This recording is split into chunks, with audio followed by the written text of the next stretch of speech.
Hello, everybody. Hi. Am I in the wrong spot, Dale? No, you're good. You're good. I'm so used to Julie. I'm like thrown off. I'm like, It's my glow. Works. thank you all for joining us. We already have over 60 people waiting and we haven't even started. So thank you guys. Amazing. Dom did a premiere right before this, so he sent all the people to us. Yeah. That is what happened. Dom's so smart. I tried to help out. So Julian is on a mission. I can't share it because I'm not sure if he's shared it yet, but he is on a mission and has stuff to do for the next 2 weeks. He might have shared it. If he comes in chat, he can tell us if he shared it. So I have Dale as my co-host tonight. And then next week, I will have Richard at Drop Flips as my co-host. And then Julian will be back. So both of these gentlemen below us have been on the show before. If you don't know, because we have gained quite a bit of viewership, I think, since the last time both of them have been on, I am going to go ahead and make Dom big real quick and let him introduce himself just in case you don't know. And Richard and Mark will be dropping links to everybody's channels tonight, so you can definitely check them out and subscribe if you're not already. Dave, do you want to go first since you have pressing matters? And let him do it. Let me go take your chicken nuggets out real quick. I hear my oven right now. Okay, here's Dom. I love it. Whoa, what did I just do? I hit the wrong button. Still Brady. Okay, there. Hey, what's going on, everyone? My name's Dominic. I go by the Primetime Treasure Hunter, as my name suggests. I love to hunt for treasures. I specialize in comic books, but all things vintage and collectible. So on my channel, there are a lot of estate sale treasure hunting videos, some garage sale hunting videos, flea markets, and also a bunch of educational videos and live shows as well.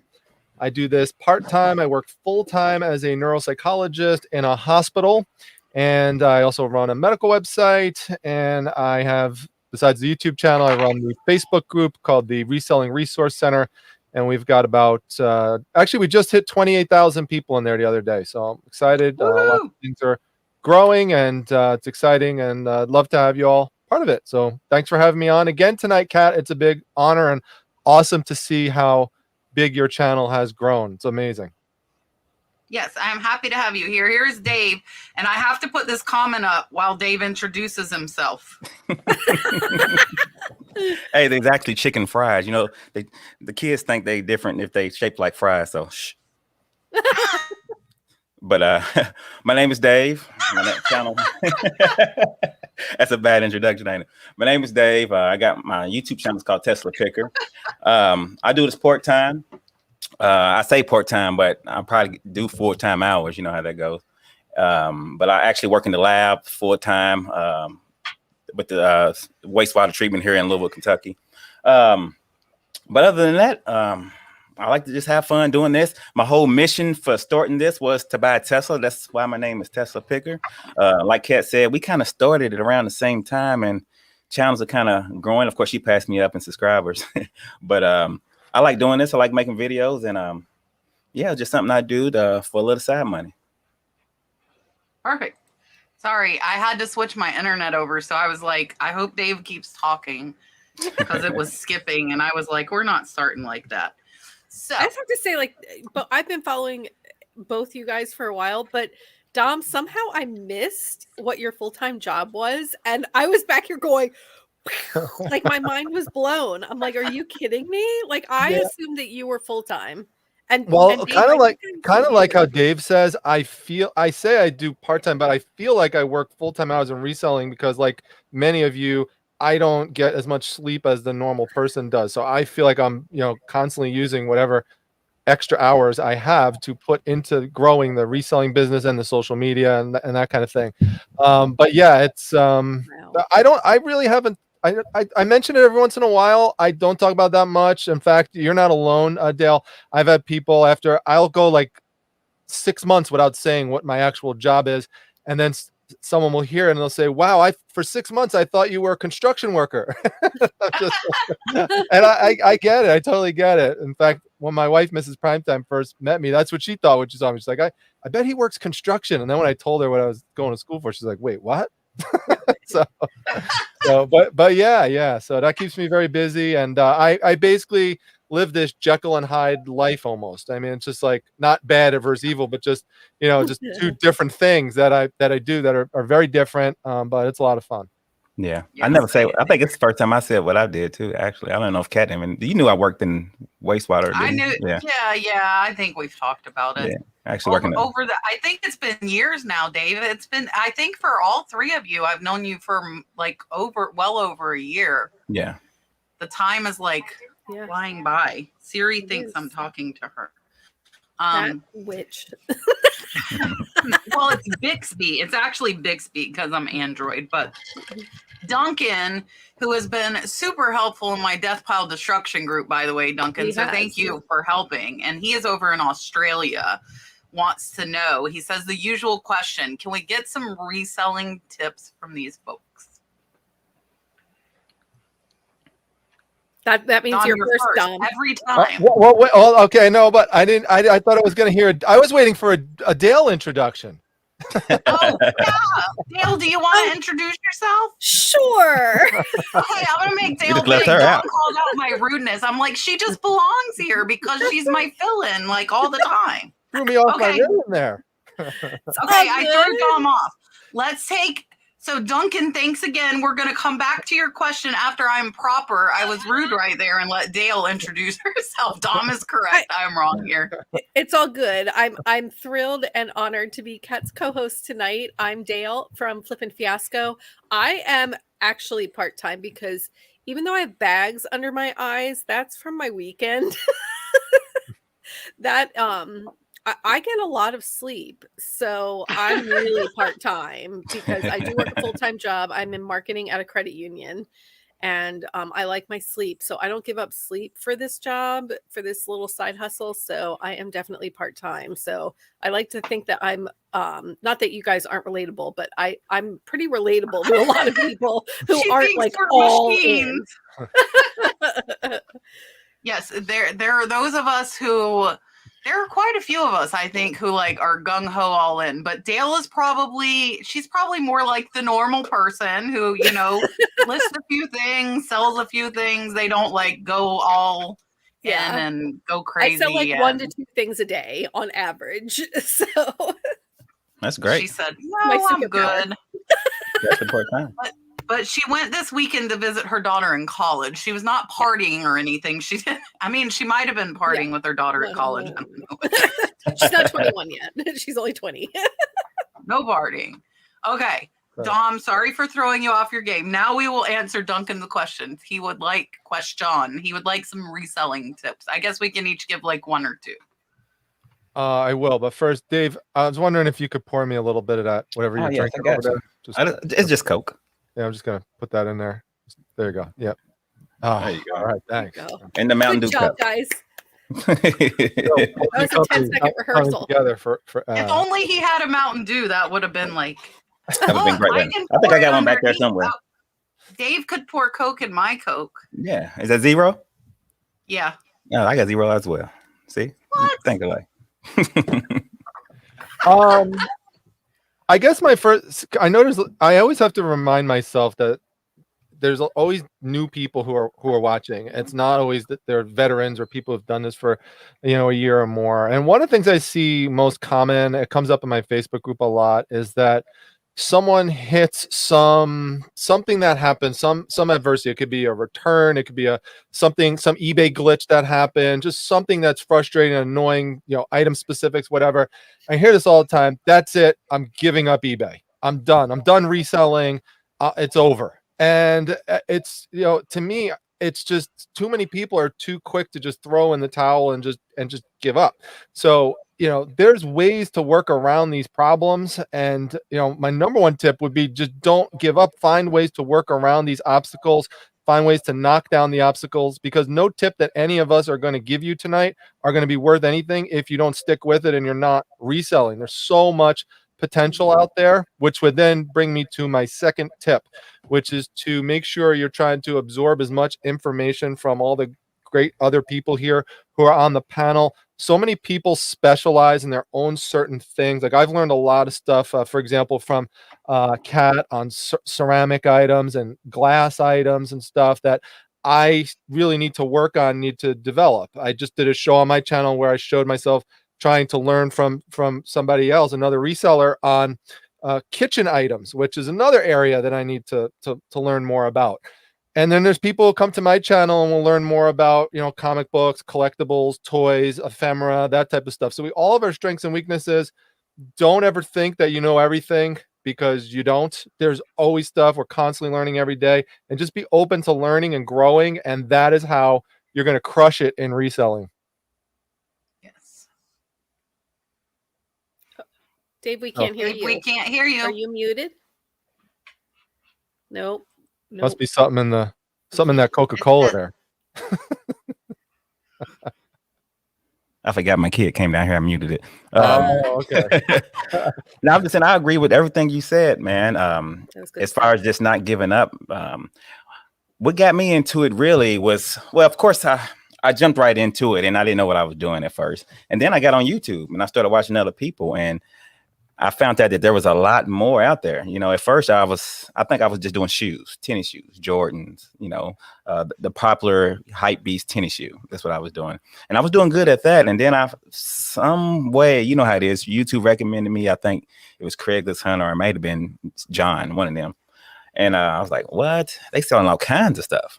So I just started watching videos. And until this day, like you said, you watch Kat. She does a lot of glass and stuff like that I didn't know about. Watching you guys, I mean, you just learn so much and comp everything. In the beginning, you don't have to buy it. Just comp it. See if it sells. If it's selling, buy it. If it doesn't, you know, don't buy it, you know. And after a while, you know, you'll just kind of find the groove and you'll get it. So that's all I have to add to that. All right. Yeah, that was all great advice. And I usually say for new people to start with what you know or with what you have, like just excess stuff that you have in your house.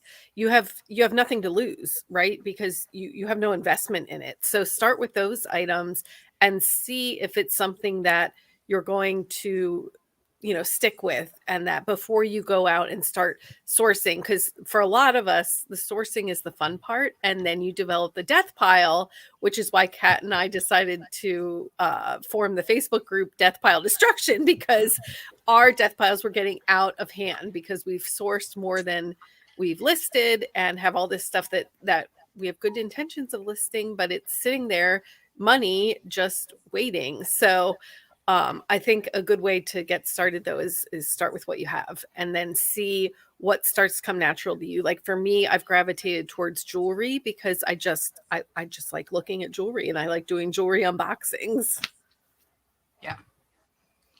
Yeah. Well, that's something. Sorry, Kat. I was just going to add on to it, because it's something that you helped us out a lot with as well, which was, and you know, for my wife, Mrs. Primetime, she really jumped into helping out with the reselling business more this year by getting into actually sourcing wholesale jewelry lots off of Shop Goodwill, and then also going out with me to some estate sales and to some garage sales and picking up some things there. And now if you go to my channel, compared to last year where I had no jewelry, now we have a ton of jewelry listed, and there's plenty of days where the jewelry is like our main sell. So it's really helped out a lot. But that's what I mean about just branching into new areas. I try to find and identify, and I'll publicly announce on my channel usually in the beginning of the year, I'll say, these are the types of things I'm trying to learn this year. So when you see me go out and source, I'll just go out and I'll just and I'll take chances sometimes, and sometimes I'll make mistakes. Like I'll, you know, say, all right, I've got 3 ceramic items here, 3 glass items. Here they are. I'm going to pick one of them. You tell me which one you would have picked. So I also could learn from the audience, and we could help, you know, teach each other, and then we'll see what happens with the what's sold video. But, you know, constantly keep trying to grow and expand into new niches or niches, however you want to pronounce it. Yeah. I bought 3 cookie jars yesterday. Not bad when you start with shoes, right? Yeah. Go ahead, Dave, have you listed all your I'm going to ask him this and then I'll answer. Have you listed all your camel stuff yet? Nah, not even close. I got a whole, you know, I got a storage unit just for that. That's Yeah. all storage. That's all my know. storage unit is for. I mean, it's so much. But all the high price, of course, I picked all that. And then it's just the tedious having a lot stuff together type stuff. I gotta do now. And is So, it still moving a lot on Facebook like it yeah, was? Facebook is. I'm selling everything on Facebook, man. It's moving like crazy over there. So They bought like a ton of like new old stock Camel cigarette advertising stuff. yeah, Like 500 from I remember underwear, that. That's been a while. neon signs. He 500 got t-shirts, 300 pairs of shorts, probably 100 16 by 8 signs. trailer full, right? It was Yeah. a big Wow. trailer full. Yeah. Are you planning to keep that storage unit? Yeah, I plan on keeping it after anyway. So Okay. It's helped me out a whole lot with the house and stuff. I got all kinds of other Yeah. things in there as well. So yeah. Nice. Now that's actually another good point I think that Dave brings up, and I know Kat's touched on it before. It was Kat and I, we send each other messages throughout the week and stuff. I feel like I talk to you almost every day. But, Yeah, pretty close. It's pretty close. It's important at a certain point if you want to grow to try to make some big moves. You can't just stay static the whole time. Like last night, I purchased $900 worth of comic book art and I can't wait to get this stuff listed. So I mean, that was my biggest purchase of that kind of stuff yet. I've been slowly growing it, and then I just decided last night, I'm like, you know what, I'm gonna go all in more than I have ever before. So you test the waters a little bit, you make a little bit of a higher purchase than normal, you build that confidence up, and then you say, all right, now I'm going to really go for it. You got to eventually go for it, Right. Yeah, if you want to build it, and I think my biggest tip is to buy low. Like Dale said, if it's in your house, it's free. You can't get any lower than that. But when you're out, you need to keep in mind that eBay charges fees, or Facebook charge. Any of these platforms are going to charge you fees. So if you see something sells for 20, if it is, free shipping, you got to subtract the $5 for first class shipping, and then you got to subtract $2 or $3 for fees. So really you're only making $12 off that 20. So don't go spend $4. I wouldn't spend $12 to make 12, depending on how fast it is. So you really need to keep in mind the fees. I think that gets a lot of new sellers, as they're not thinking, okay, I got to ship this, and eBay's gonna charge fees on the shipping, and then you've got to go buy shipping supplies. So buy as low as like for me, a $10 or $20 item, I don't want to pay more than $1, and I try and stay at like that 10 to 15% mark, unless we're talking about hundreds of dollars of profit. So I would say try to buy as low as possible and keep in mind the fees. I get that comment on my video a lot that I'm not mentioning fees, but I do, like in my What Sold, when I say profit, I have taken out the fees and I always charge shipping. But I think it would be boring to like break down every single item. Oh, I paid this much in fees. So I don't specifically say it, but I do calculate that out. I mean, I agree. At a certain point, I mean, it's got to be almost implicit when you're discussing this, because just from just a presenting perspective, every time you have to say and shipping and fees and shipping, it's just people are just going to get annoyed at that eventually. Yeah. Miss Tiffany says, does eBay ask you to enter your banking information again? I've noticed saying that my funds are on hold. I have never seen that, Tiffany, but if it's on, like you're going to www.ebay.com, I see it. Maybe Dom knows something I don't. No, but I would say if you're on the website, right? I have not had that message. However, I want to give everyone a very important warning not to do, because I've had some people messaging me about this, and one of the other areas on YouTube that I follow is the scam baiting community, which are basically YouTubers that trick scammers, and they basically reverse the scam onto the scammers. It's actually really hilarious. Do you watch that, Dave? Yeah, I watch those as well. What do you watch? Kit Boga and God, what's his name, man? Scammer Payback. Yeah, Scammer Payback, because Scammer Payback is his name. He's awesome. You should check it out if you've never seen this stuff before. It's absolutely hilarious. But so similar kind of thing is happening with eBay, in which these fake scamming websites are taking advantage of eBay no longer publishing, a way for people to call them like they used to. So you could just, remember the days when you used to just be able to pick up and call. So these websites are basically making it look like that they're putting a resource on how to call eBay, and people are contacting this number and they're usually calling about some kind of financial issue or return or something involving money. So these people say, oh, okay, great. Well, we'll help you out. We just got a remote connect into your computer. And once they do that, they start taking over your computer and they start trying to access your files, and they start trying to, put ransomware on your computer. And I've had people contacting me with all sorts of horror stories. So just please make sure, if you're doing anything with eBay, you're doing it directly on the ebay.com site, not any other site off of that. I'm telling you, if you follow that advice, I'm going to save some people here tonight, because I've gotten several messages about this. People who got caught up in this scam. Don't click the link. Yeah. Actually go to a website and put your stuff in. Yeah, not click that link. Yeah. That's right. Wendy's Vintage wants to know, when we add extra insurance to a package, do we use USPS insurance or eBay's insurance? I use the USPS one if I'm going on the eBay side. However, I go a lot of times on Pirate Ship, and I use their insurance. And I've actually did a video once showing that they really did protect me once with a graded comic book that got sent out, that they just crushed the box and damaged the book, and they gave me full refund. I just had to send in some information to them. So Pirate Ship's insurance is totally legit and cheaper than what you're going to get on eBay's labels site. I do. I usually don't do it unless it's over $100, but I do use USPS, and I've did Pirate Ships before. But knock on wood, I've never had to actually call one in. So.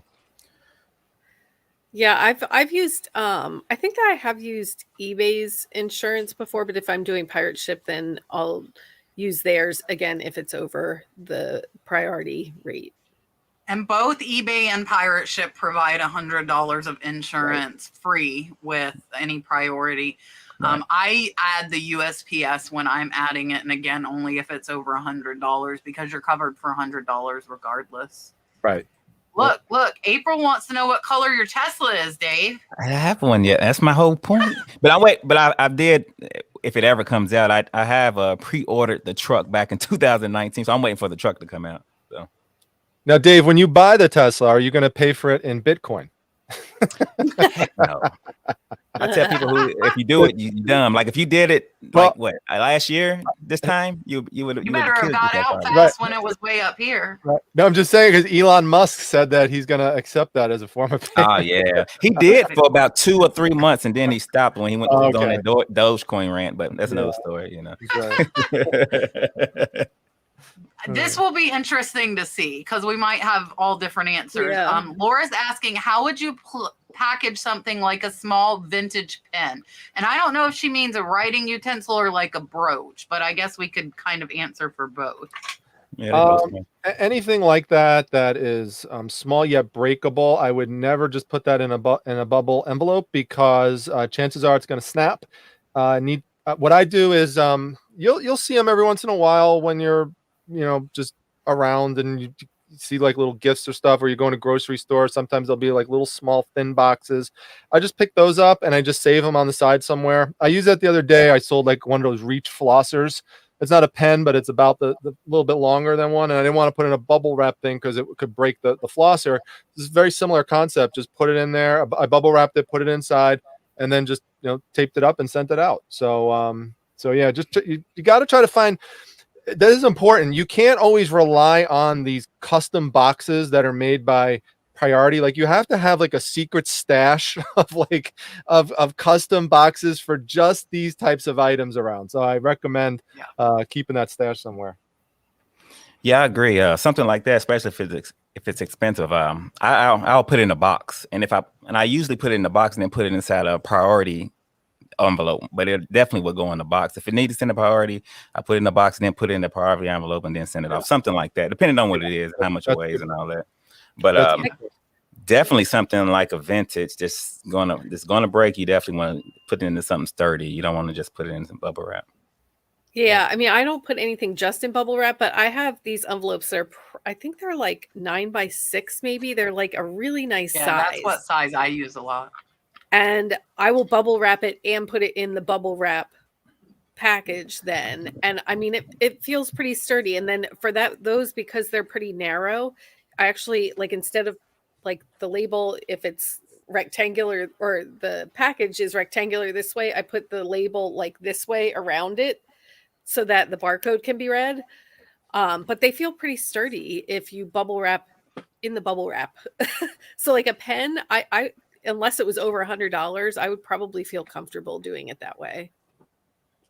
Yeah, we use the tubes. Like, I've done that for like knives, and then if it was like a $30 to $40 pen, I would probably put it in one of my 2-inch poster tubes. They're 12 inches long, and like knives and stuff, I wrap them in bubble wrap.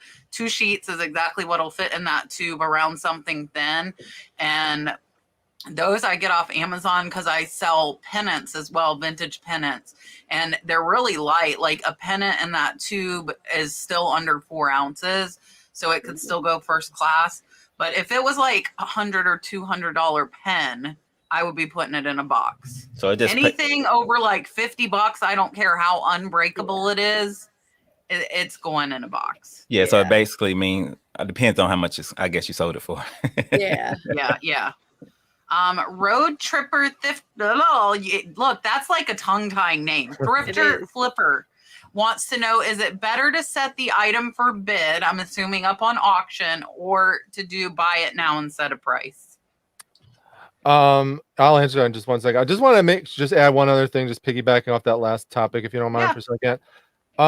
Just don't be cheap on protecting your items. It's the worst mistake you can make, because that is one of the number one things that will lead to a negative feedback and will then cause other people not to buy from you. Just take the proper steps to protect the item. Great example I wanted to show you real quick with comic books. So this is a regular comic book in a bag and a board that you put in the back. So I always research my competition when I'm listing stuff, and sometimes I just can't believe what I read when I look at the negative feedbacks other people get. So several buyers were complaining that this one seller was sending off comic books without the board in it, and he just sent it in the bag like this, which of course caused them to get damaged and bend and that sort of stuff. That's why you need to have the board. And the seller's response to this was, well, you should have seen the part in my ad that said that if you want the board, you have to pay extra. No. First of all, that's the worst possible thing to put in your description. And secondly, because we know people don't read anyway, but it's just bad form to charge then $1 more. Like, it doesn't even barely cost anything. Exactly. And right. So just add it as custom, especially or figure if it in your price. Figure it into your price. Yes. Exactly. Yeah. Figure it into your price, and then don't put a public comment like that. Be careful what you put in your feedbacks, because I mean, some of the stuff that some sellers write in their feedback, I just sit there and just say, if you could take it back and look at it the next day, you probably would not have written that. You got to really be careful. Yeah. Respond professionally. Be pissed off, but wait. If this is your do business, y'all reply? Do y'all reply to any feedbacks? A lot? Any? I reply to all neutral and negative. Okay. Dave, my answer to that is that if I respond, I respond factually. I'm not going to respond with the personal and the name calling and the motion stuff. That's the worst stuff I've seen so many times. Scammer buyer, scammer, stay away, total liar, fraud. How do you think that looks to an honest customer coming in and saying to myself, well, gee, what if I actually have a problem, like a legit problem with an item? Is this how this person's going to react and treat me? And that's what, no, thanks. I'll go to the next person. Okay. Yeah. Makes sense. Yeah. My last one, I just got a negative this week, actually. And it was a 1995 talking Baba bear, new in the box. It had never been out of the box. If I took it out of the box to test it, it would have not been new in the box anymore. It was still like attached. And I put in my description that it was only for display purposes. I had no way to test it without taking it out of the box, which I did not want to do. I was assuming it would go to a collector and sit on a shelf. And they took it out and it didn't work, which I had no way of knowing. I'm not going to take a, 25-year-old toy out of the box when it's never been out. And I responded to that. This was sold as a collectible. I put stated in description, I accept 30-day returns, but I didn't hear from you. That was my response to that negative feedback. Right. And the negative feedback's still there, and they didn't respond to me. So No, they never did write you or anything. They just left a no, negative. they didn't even ask for a return. I take free returns. Mhm. But and don't discount the approach sometimes, which I've used several times successfully. If I've gotten a negative feedback or even a neutral feedback, is I'll reach out to the person and I'll try to work something out with them and then send them a feedback revision request. And I've gotten several feedbacks like that removed. Right now, I don't have any negatives or neutrals, but in the past, when I've had some, that's one of the ways I've gotten them taken out. And sometimes also, if it's totally like just not fair, you can. I've had some success sometimes going to eBay and them actually removing it if it's on one of their. I tried.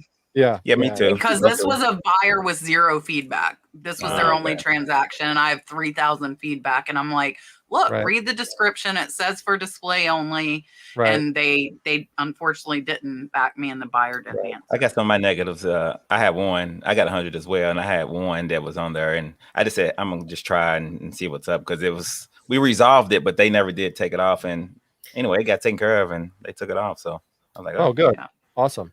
All right. So to answer the question that was put down below, generally my approach to it is that, so this is basically a question of buy it now versus auction, right? Yes. I rarely use auction. I will use it in the rare instance that I have something that is really unique. It's high demand and it's low supply.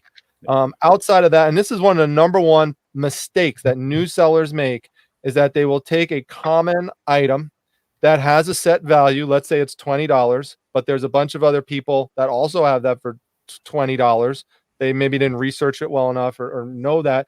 And they just think, well, it's an auction site, so I'll just put it on auction. I'll start it for $1 or sometimes a penny or something like that. And then they're shocked at the end when it doesn't really get much interest and it sells for $2.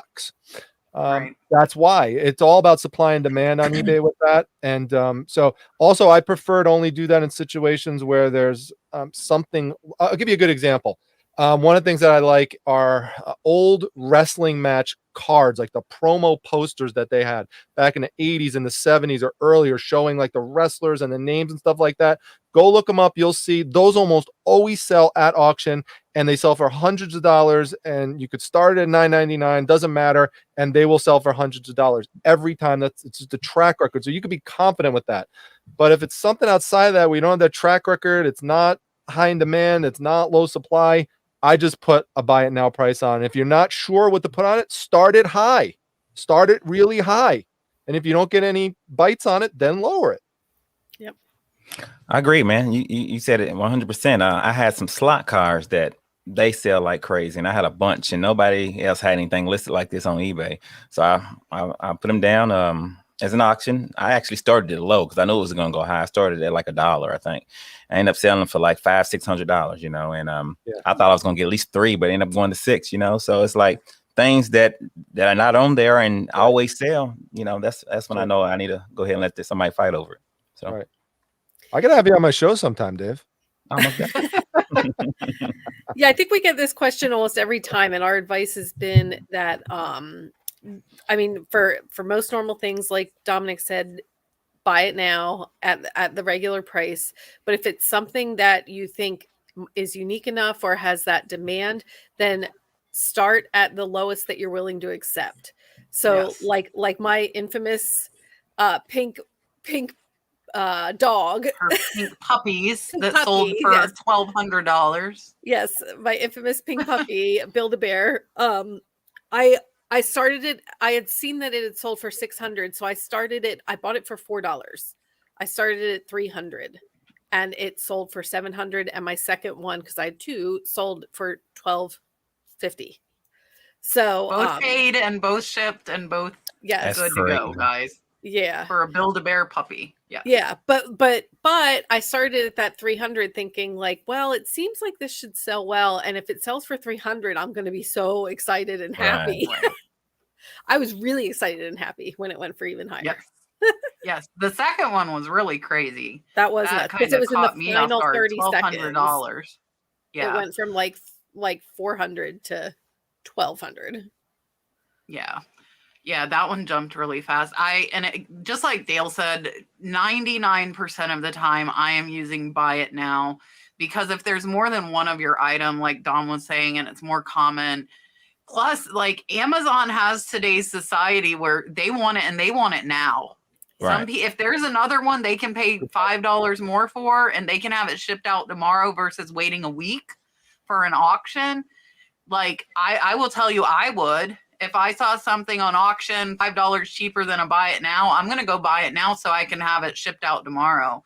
Right, So most I'm definitely. guilty of that as well. But if it's something I can't find, I have no choice but to wait for that auction. My last one was my little 3.5-inch Lundberg vase, which there's a lot of Lundberg, but mine had a fish on it, and the fish being on it was pretty rare. So I started mine, like Dale was saying, I started it at $200. I paid $80, so I would have been happy with $200, and mine ended up going to $385. So if it's something in really high demand, otherwise, like if you're listing jeans or a t-shirt, unless it's like a famous, vintage rock concert t-shirt or something, you're probably going to be lucky to get that starting bid. I put my Kachinas up on auction a couple weeks ago. They didn't sell. I started them at $50 for 5 broken ones. So I listed them buy it now for $60, and they sold 2 days later. Yeah, that's what I was gonna say. Usually, most of the time, 99% of the time, I do a high buy it now and just turn my offers on, and then just get those offers. So yeah, the market will guide you for sure. Mhm. Hey, Kat, there's one other exception with the auctions that some people might want to use it for, is there's some people, if they just have inventory that they just want to blow out, they don't care about it anymore, they just want to get rid of it, they don't really care about the price, then in those instances, some people will do an auction on those just to see what it goes for and then just sell it. They're just trying to get rid of it and get a little bit of money back. Right. That's it. Yeah, it's a way to do it fast. And I've started some stuff low on 7-day, like that had buy it nows, but I was hoping to just get rid of it in 7 days versus 2 or 3 months. Yeah, and I did it a bunch of lately. Right now, I'm setting them up now. A bunch of junk drawer lots, a bunch of little bitty piece things I have where I'm just trying to just run through it, and it fits in a box, and whatever's in that box, that's what you get. That's a great idea, Dave. And a lot of people watching this who are new might not know about junk drawer lots, but if you don't, please research and look it up. Mhm. Just calling the things that really don't even, a junk drawer. Just call it a junk. It's the most amazing marketing thing one of the most amazing marketing things ever. You take stuff that is almost all worthless, you decorate it real nicely, and you call it a junk drawer lot, and watch people spend hundreds of dollars on That's it. crazy. Yeah. Everybody loves to gamble. Mhm. And that's what it is. Yeah, they're like, oh, what could be in this junk drawer? Yeah. Right. Cross House Sift and Thrift. Do we take our packages to the post office, UPS, and FedEx, or do we have them pick our packages up? I am so fortunate that I have such an amazing postal carrier. My dog Daisy loves her. She brings her treats every day. And it's the funniest thing. Daisy goes crazy for her. I've shown that in some of my videos. She just picks it up reliably. So I mean, I'm just very spoiled. I'm lucky with that. FedEx is a different story. There is some people don't notice Walgreens will accept FedEx packages. So I do have a Walgreens about 10 minutes away, and I'll go there every once in a while when I have something for FedEx. But I don't do UPS right now, but it's just post office and FedEx. It depends. I got an office. I don't know if you know. I got an office, and of course, I do stuff at home as well. So if I'm at home, I go to the post office. But when at my office, they come at the same time my office is in a building, of course, and we have a drop off basically at my office. So I can just drop it in there and they come and pick it up. So it's no problem. So it just depends on where I'm at. So both, I guess. Yeah, if I don't have too many packages, or if they're small packages, I'm like Dom. I'm very lucky that my postal worker is amazing. Like he's one that says, like, keep these coming. We rely on you guys. So I don't even have to like schedule a pickup. If I just put them in my mailbox with the flag up, they're picked up, and I get the fastest scan ever. So he's awesome. But if I have like bulkier packages or a lot, then I take it I'm lucky that I have a local mail and ship by me that takes USPS or FedEx or UPS. So I can take anything there. So it just depends. Yeah, we were having our post lady pick up, and it's funny, our post lady spoiled all 4 of our dogs with treats every day, and she brings Dalton cookies every day. So our got 4 post dogs lady is yet? amazing, and she got overwhelmed, and like, because we'll have 50 packages on a Monday, and she couldn't fit them in her truck, and she would have to come back. So we bring all of our stuff there. I will say I did a UPS. Pirate Ship now has UPS, and I love it for my thrift boxes. That's what I've been using because they've all been like oversized and heavy. And you can schedule a UPS pickup through Pirate Ship, but it costs like $7.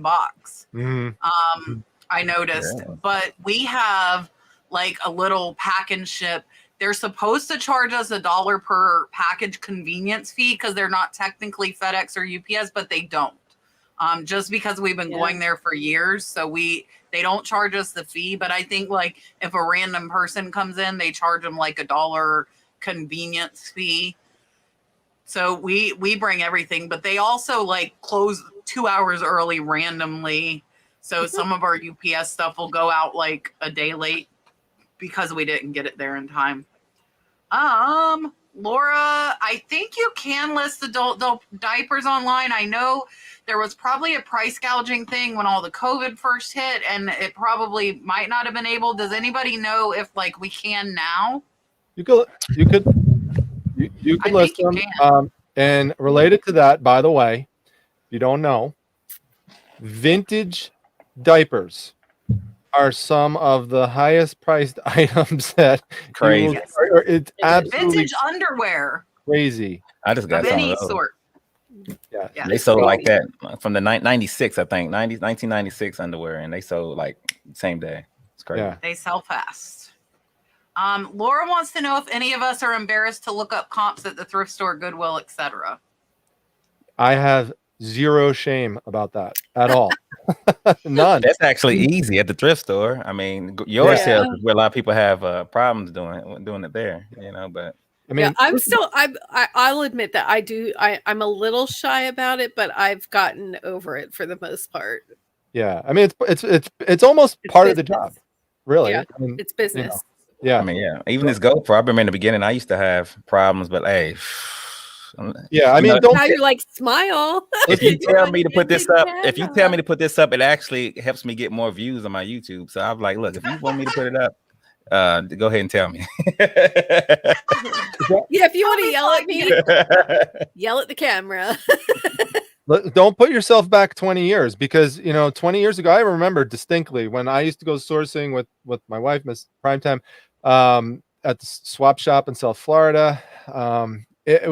I remember like back then eBay was just an auction site and there was no buy it now. And the people eventually were getting frustrated, like Kat said, that they had to wait 7 days for an auction or 5 days or 10 days.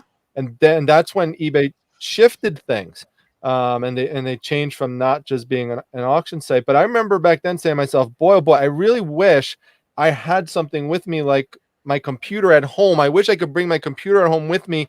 Then I wouldn't make some of these mistakes I'm making where I think I'm getting something that is really cool, but then I take it home and I find that there's 15 other people that have it. And so that's your advantage. Use it. Yeah. And I'm not ashamed. I don't know. Like, no, there's so many, like, and people are on their phones anyways. They don't know if you're on there texting somebody. Right. They're not seeing what you're doing. People walk around like this like that's how people walk around now. Right. I would think they'd be used to it now too. They know what people are doing for the most part. Yeah. Robert, it's funny you asked. So Robert wants to know the resale value of my map box. So I don't even know where those maps are because I haven't sold any in like 6 months. So if somebody ordered them, it would cause like a frenzy, and I would dig. But 30 of them, they probably sell for about $7 to $10 each, so about $200 low end. But they are long tail. Ephemera is long tail. You might get a few to sell fast. Dale, I bought some from her. I probably could put together a box from like just finding random ones. But I mean, I sold some as high as like $26. I didn't go through any of those. I just bought like a massive box of them. So yeah, so about $200. Nice. Now, if you go buy it, you're gonna make me have to dig, but I can't dig till Friday if you go buy that box. I promise. Well, actually, all of us here have sold jewelry, Miss Beth, so we can all answer this. Beth wants to know, what would you say to be the best testing equipment to have on hand in order to start selling jewelry?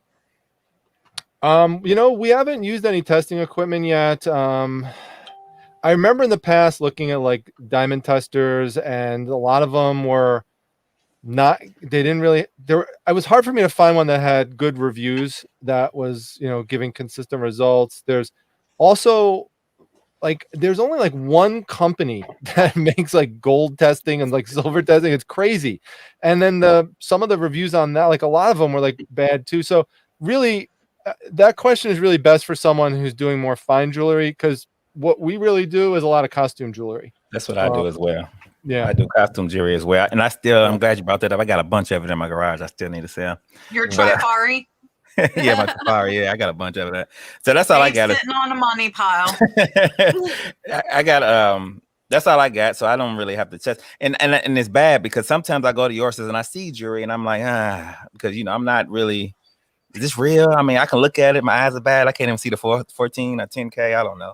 So I just leave it I just leave it for the most part. I mean, I can look at it. My eyes are bad. I can't even see. Dave, is that you? Somebody's echoing. Whoops. I don't think Rookie mistake. I don't think it was me. I don't know. It might have been me. So, so as I said, I do a lot of jewelry. So in all of my videos, I have links. They are Amazon affiliate links, but to items that I use for jewelry. But I like, in my opinion, at least getting the acid jewelry kit and familiarizing yourself with how to test. Yeah. Things like that. The JSP, yep, right. is a good. And I ordered those off Amazon. I also got a ring sizer. Yep, there's the stone. I didn't grab that when I was back there. You didn't warn me you're saying these tools. Yeah. Do you have a ring sizer? I probably should get the ring size. I need to know. I do. The ring mandrel. It's just over there.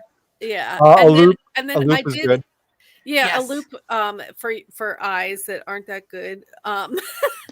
But then just like, I just have the cheap diamond tester, like it's a rectangle that just has a point on it. I don't have the fancy one that's the like $300 Presidium gem tester. Right. I have just the diamond selector, and that at least tells you, like, if I put it on my diamond, I mean, it lights right up. So Okay. I know how it works for diamonds. So at least for diamonds, and then for like sapphires and topaz and other harder items, it will go up.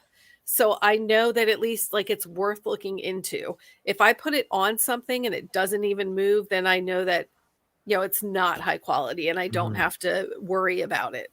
Like, let's dip for $9.99 free shipping and move on. That's what I was gonna say. So how do you determine when you like at your sales and stuff if you should buy it or not? Because you can't test it till you get home. I guess depending on how cheap it is, I'm guessing. That's what I mean, number one, I'm looking for brands. Yeah. So if it's not branded, okay, I got then you. I might not pick it you're up. looking unless for it's 14K vintage. and like, But yeah. Then you're looking Okay. for right? those. Yeah. That makes sense. Yeah. Yep. Yeah, and I just got my little tester there. I asked Dale what to get because I was mostly doing costume like Dom was, and then with my private pick, I picked up a lot of silver and gold. Not a lot, but a decent amount. I already sold a ring for over 300. I have another one back there that I'm wondering if it's a diamond or not. The gold is 18 karat, and now I'm like, if it's in an 18 karat setting. So I have not listed it. I think it's that little black box right there. We take some stuff to our jeweler. Our local jeweler in our little town is actually pretty helpful, and they'll tell us if stuff is like worth what it, like, they'll be like, oh, I'll buy it for this, or they'll say no, like that's plated or it's no good. We don't over abuse that. I wouldn't like bring a pile of jewelry in, but like that one that's in an 18 karat setting, that one I am going to bring to the jeweler and see what they say. Probably a pawn shop too. Again, don't over abuse it, but if you bring it in and they tell you they'll give you $5, then you know it's probably not worth much.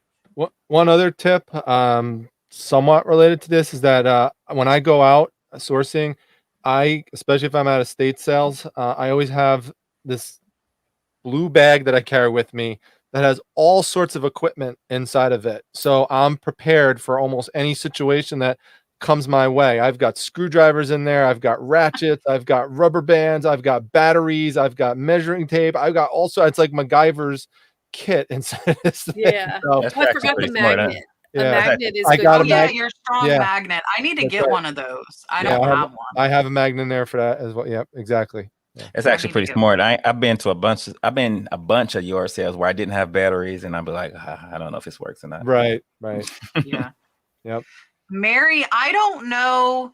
None of us are completely full time on this panel. All of us are still working. I'm not working 9 to 5. I'm still working 2 12-hour shifts a week, which is pretty significant. I think, of course, this week Julian's not here, which he is full time.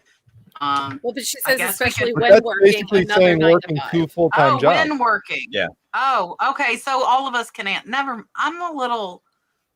I'm tired. Well, no, but Come it says on. full-time reseller though, so that's how I think what's Yeah. throwing us Yeah, off. but I think all of us feel are like we are full time, whether we can say we're full time or not. Right. We are all full time. So I feel like this is for us. This is for Okay. us. For So I do have videos on my channel about this on time management, and I also have one on organizational tips and stuff. And so long and the short of it is, I would say you've got to use different approaches. One of the most important things to learn to be able to do is to constantly shift what your priorities are, and just keep adjusting your goals throughout the day and throughout the week in terms of what it is you're trying to accomplish. So and having flexibility about that, because you might see a lot of people like to talk about, well, I'm going to get a schedule together and I'm going to put everything on a list, and I'm going to do this on day 1 and this on day 2.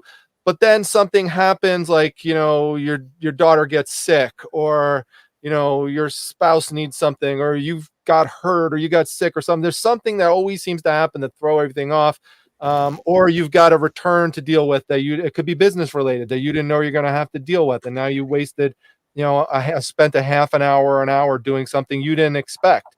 So that's what I mean. You always have to be able to kind of keep checking yourself and reshifting your priorities and breaking your goals down, sometimes big goals, into smaller elements and smaller chunks, and just trying to accomplish as many of those things as you can throughout the day to hit whatever your main goals are. Whatever are the lesser goals, the ones that aren't as important, those just get shifted on to the next day if you can't get to those. And then that might rise eventually to a priority because you put it off for so long. But it's just a lot of shifting of priorities, also learning how to do some multitasking. Like, for example, I'd say the most common one is that where you could really waste a lot of time is if you're watching YouTube videos and you're not listing and you're not shipping, and you're just sitting down like this and just watching a video. Well, you could do that while you list or while you ship, and that's where I listen to a lot of people is so I'm multitasking. And then just the last thing I would say, there's a lot of them, but the last thing I would say, just to try to be quicker with it, is try to just come up with as many ways as you can to just be more and more efficient. Figure out, it could even be little things like, how much time are you wasting going to grab the tape measure because you keep it in the other room, when you could really just keep it right next to you and keep everything. All my shipping stuff behind me is a handful. It's got to be one step away or a hand grab away. So just try continuously reevaluate, and all those little things, they're all little time hacks. They save time. You can get more accomplished. I agree with what you said, man. I got 3 boys. I got a wife. All my boys play sports, and sports is a full-time job. I got one. Yeah. I got one boy in college. He goes to University of Kentucky, and I'm dealing with him right now. And of course, I work 7 days in a row. I'm off 2. Work another 7. I'm off 5. So Wow. I kind of schedule everything around. Like right now, I'm on my 5 days off. I hit it on my 5 days off real hard. And then I take a lot of pictures, a whole lot of pictures of everything I got. So when I'm at work, because I got a lot of downtime at work, I'm listing from my phone, So it's just, you just got to kind of figure it out. Like, and I do YouTube videos. I used to edit on my computer. I don't know more. I do it on my phone because I got a lot of downtime at work. I just edit everything on my phone. So you just got to kind of figure out the way you do things. a lot of people say they don't have time to do it. I could complain a lot because if I'm at home, I'm either doing something with my kids. All three of my boys play basketball, football, soccer, and I don't have no weekend. So just try to figure it out. I'm just, everything's here on my phone right here. So I got a lot of pictures. I probably could list 50 things right now because of all the pictures I have on my phone. So when I'm out and about, I'm at a basketball game, I'm listing. If I'm at work, I'm listing. Just try to make it work for yourself. I didn't think I was going to be able to do it until I figured that out. I think Kat might have told me that one. I don't know about her taking pictures all the time. I do that for like downtime at work or my lunch hour. I always have pictures on my phone. So I started doing that when she had told me that. I was like, that's smart. Just take pictures of the stuff. I already have it already ready. And then you can list while you just out and about. And that's what I do. So yeah, especially those of you in big cities too, traffic. If you're sitting in traffic a long time, edit pictures and list while you're sitting in traffic. You're not doing anything else. Mm-hmm. Except driving, but not if you're stopped. Like in those big cities, you're like dead stopped for like 5-10 minutes at a time. Just get one in real quick, The horn, just keep editing. You're only going for 20 feet anyways. It's okay. But officer, the light was yellow. Dave, I am super impressed that you're doing it while working full time and having kids in sports, because kids in sports is no joke. Like, and for me, it was only one. My oldest daughter played soccer, travel soccer, but we were also gone every weekend. Like, she did the travel soccer. We were in my daughter did travel volleyball. We were in Boston. We were in Virginia every week. Like, it felt like every weekend. I know it wasn't, but she's in college now, right now.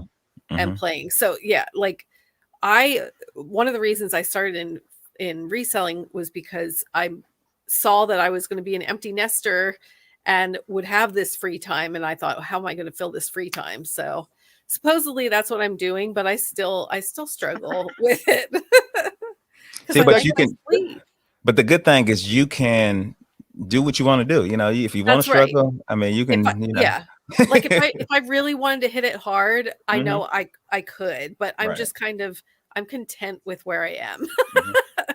So like if I was determined to turn it around and maybe set my eyes on quitting my full-time job and doing this full-time, it would be a whole different ball game. It would have to But that kind of gets back to what we were talking about in the beginning in terms of just finding ways around whatever obstacles are there. Like Dave's talking about, he's finding ways around it. Like he could easily just say, "Oh, I can't list because I'm working," or "I can't list because I'm doing my kids' sports stuff, so I can't do reselling. I'll just quit." But he's finding a way. I mean, I kind of relate to what Dave was talking about, because when I was coaching my kids when they were playing basketball, I distinctly remember certain times where there was a break, they blow a whistle, kids are going out to the water fountain, they're drinking, other coaches are standing around, chit chat, and I'm standing there on the sideline, I'm doing eBay.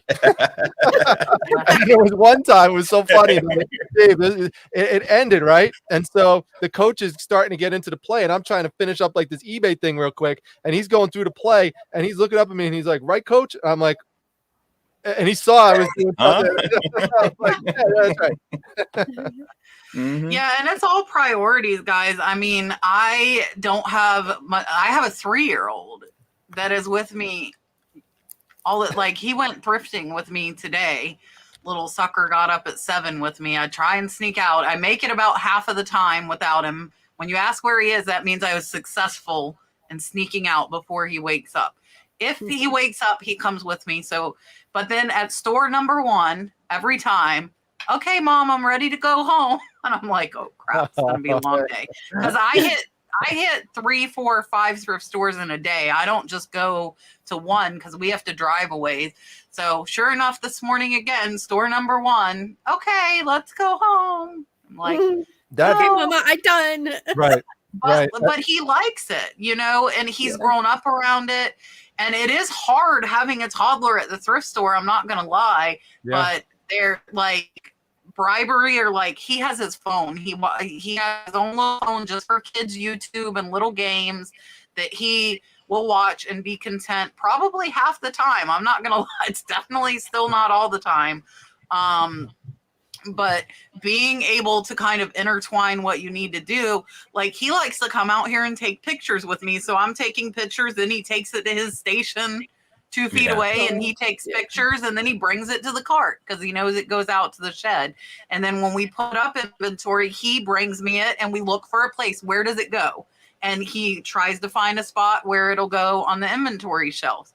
So, I mean, I'm kind of multitasking doing that because my end goal is at some point to be able to be home all the time and be able to do that. So that's one of the reasons I am like super focused and super driven is I have an end goal in mind, which is me relying only on income from reselling. So I'm very, very driven when it comes to like listing and being diligent about it. You didn't drop down, right? I dropped down to 2 days and I don't even think I've said in a video, I actually put in resignation for my position that I am in right now. I have 4 more shifts this week and next week. And instead of some of the people that have been watching me know, I've been going from like one place to another for over close to 8 years. And it's really stressful. I went to like the ER, I go to COVID floors, I go everywhere. And I got to where I didn't want to go to work. And I never want to feel like I don't want to go to work. So one of the units I've been working on a lot because we staff the shorter staff unit is really hurting for staff, and the management and the people that work there are amazing and they have no experienced nurses. And I said, hey, will you keep my schedule if I come to your unit? And it sucks. I lose $4 an hour. It's about $5 or $6 grand a year. I figured it out, even part-time. But if I know I'm going there, I'm not going to be like, I don't want to go to work. Yeah. And the nice thing is it's kind of a slower, chiller unit. I know I always get my lunch hour. I can always go do my voiceover for my videos on lunch. They have a little conference room. So yeah, so starting Halloween, I am taking another pay cut, but it's somewhere I know, like I said, on lunch, I know I can go in that conference room and I can do a voiceover and work on my YouTube on my lunch hour. So I don't know I'm how going to take I a pay missed that. cut for that. That's so I don't think I exciting. told many people. Yeah, I put in my resignation on Friday, and it's a resignation with intent to transfer internally. I'm not leaving the hospital I'm at. I'm just instead of being a gypsy and moving around the hospital, I'm going to one, and it is primarily psych. Dom. Look, Kat's a bad woman, Dom, because I talk to Kat all the time too. Well, not lately. She's been kind of like ghosting me for some reason. You've been like that because you've been at basketball. You've been at basketball. But like I said, the fact that she keeps in contact with a lot of people like this, work and do all this, man. I mean, she's crazy. She's amazing. She's amazing. But you have to, like, otherwise it's like you're in this little hole. Like, I don't have like the sports going on and like going and doing all that stuff. We've been doing a little bit more. Like, we went to the seafood festival last weekend. So I'm trying to make myself, I'm very bad about being work, and not like going and doing stuff because I don't have like, I have to go to a basketball game, you know? Does all your spouses or girlfriend or boyfriends help y'all do eBay? Yeah. Brad does shipping. And then I have my niece doing listing for me now. She's been doing it about a month now. And then my mom does my cross posting. And I'm fixing to have mom do the item specifics. That's our new training thing on Friday. My wife knows nothing about anything. She don't, I mean, I haven't convinced her yet at all. Yeah. No, my husband's starting to come around. He actually, he was stalking Walmart, and when they released PlayStation 5s, he snagged 2 of them. And so we bought them for $400 and sold them for like $725. We made some money there. That was the first thing that he ever, like, at first he was like, well, I'm going to get 2. And if we sell one, then I'll make enough to basically pay for the one I'm keeping. to keep the other one. Yeah. And I was like, yeah, pretty much. But then after fees, I was like, nah, we'll only clear like 200 on one. And so he was like, oh, just sell them both then. So it's like, yes. All right. I believe this is for Dom. Odalali Shop wants to know, what is a good resource to learn about comics? Well, I will shamelessly plug my channel because I have a whole playlist on comic books and I do specialize in it. And I actually have a video that's called How to Learn to Resell Comic Books If You Know Nothing About Comic Books. So that would help you right there if you're totally brand new. Yeah, right. So I do have that one. And then if you go to my What's Sold videos every month, there's pretty much one or multiple comic books in there, usually high price ones, so you can learn about that there. Outside of there, I would highly recommend another YouTube channel. I've had him on for an interview once. He's one of the top guys. His name is Comic Tom. He's got a great channel. There's another channel, Journals, Comics and Pop Culture, which is excellent. I've had him on my channel as well. If you're looking for websites, I highly suggest comicspriceguide.com, which is great if you just want to quickly try to see if you have something that might be valuable. Checking eBay comps is helpful also to get the current market price. And then the best app overall to get, there's a free version and a paid version. I don't have any affiliation with it, but it really is the best one.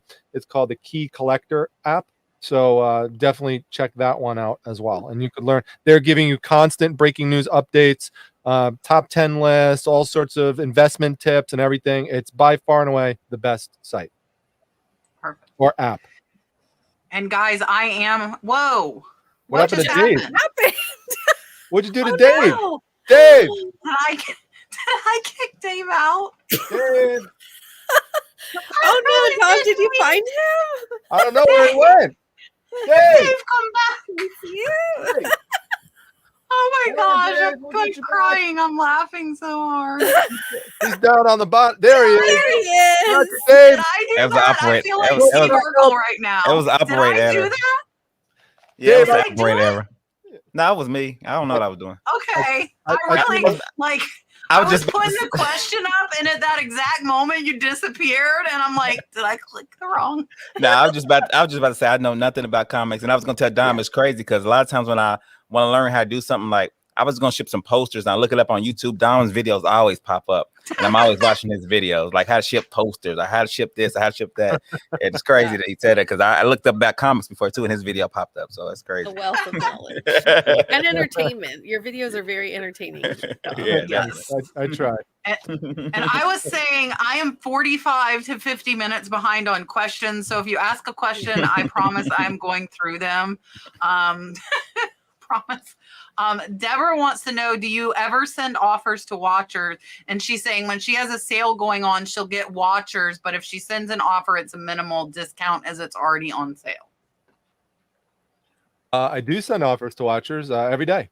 However, I don't do them in the first 7 days because I feel like that is a time period where if someone is looking for whatever particular item that I might have up there, 7 days I feel is enough time that they would probably find it, and if I had it at the right price and it was desirable enough, it might just sell for that price. And so I will wait the 7 days. And once 7 days pass, if there are watchers on it, I'll send offers. And then anytime there are new watchers on it, I won't wait. I'll just send the offers out right then and there. I agree. I'm the same way. I wait till I get a bunch and then I just send. I don't send them every day, but when I start when I see there and it says like 50 something or something, then I send a bunch.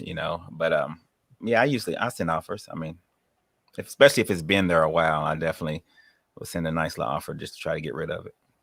Yeah, and I still don't have an official store, so I can't do sales. I'm pretty sure, like without a paid thing on eBay, I don't think that I can run a sale. So I, have enough in my price that I'm comfortable with sending an offer. And yeah, I'm pretty obsessive about it. Like right now, I have none to send because how many can you list without having a store? Is it 250 now, or how many? What I think Without having to pay extra fees. I have to pay think. extra, yeah.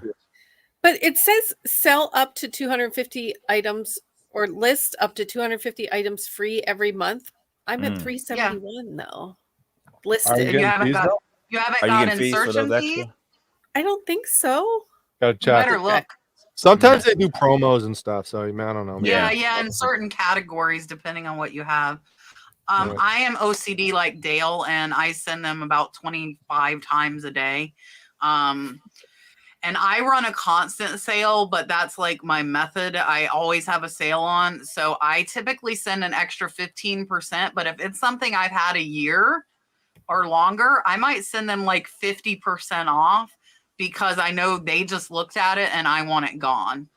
And my thing with that was sending them really fast is that I like to send them fast because I know that means they just looked at it. That's why it came into my send offers to watchers, and I want to get their attention while they're thinking about purchasing it. So I'm overly OCD about it, and I look at that as like that's my one opportunity to grab them and get them to buy it, you know, if they haven't bought it already.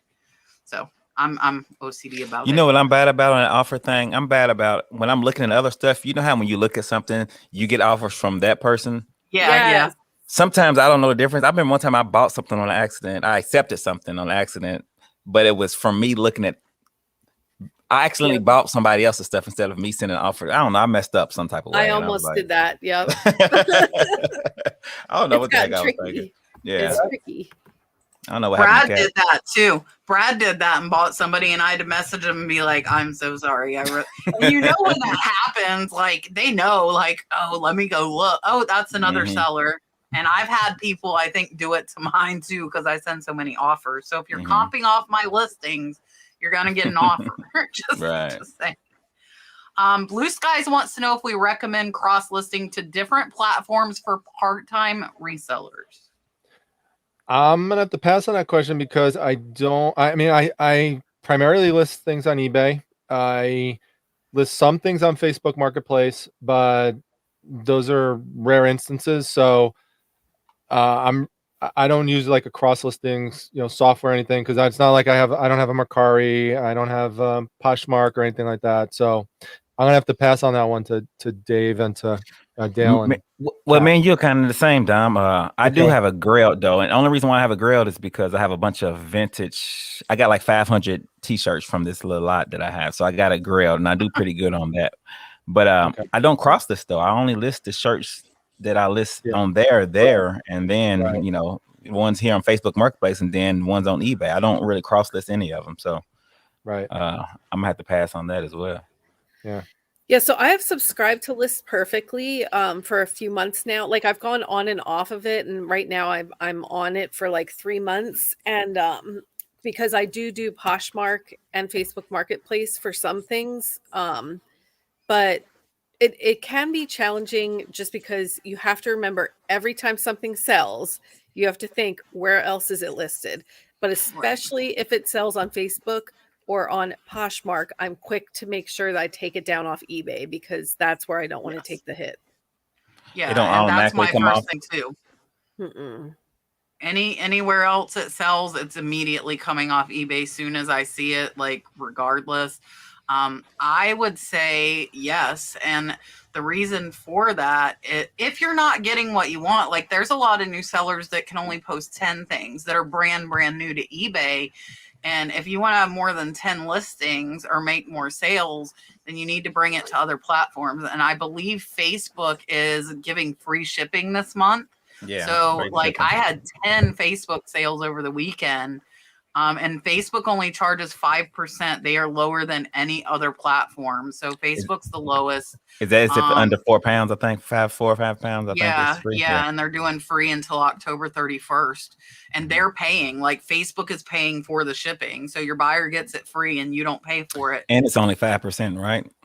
Yeah, it's only 5% fees. I use List Perfectly. Here's my cheap, shameless plug like Dom. I have a code, the Nurse Flipper. It's all one word, and you get 30% off the first month if you want to try it just at listperfectly.com. And it transfers over your photos. It transfers over your title.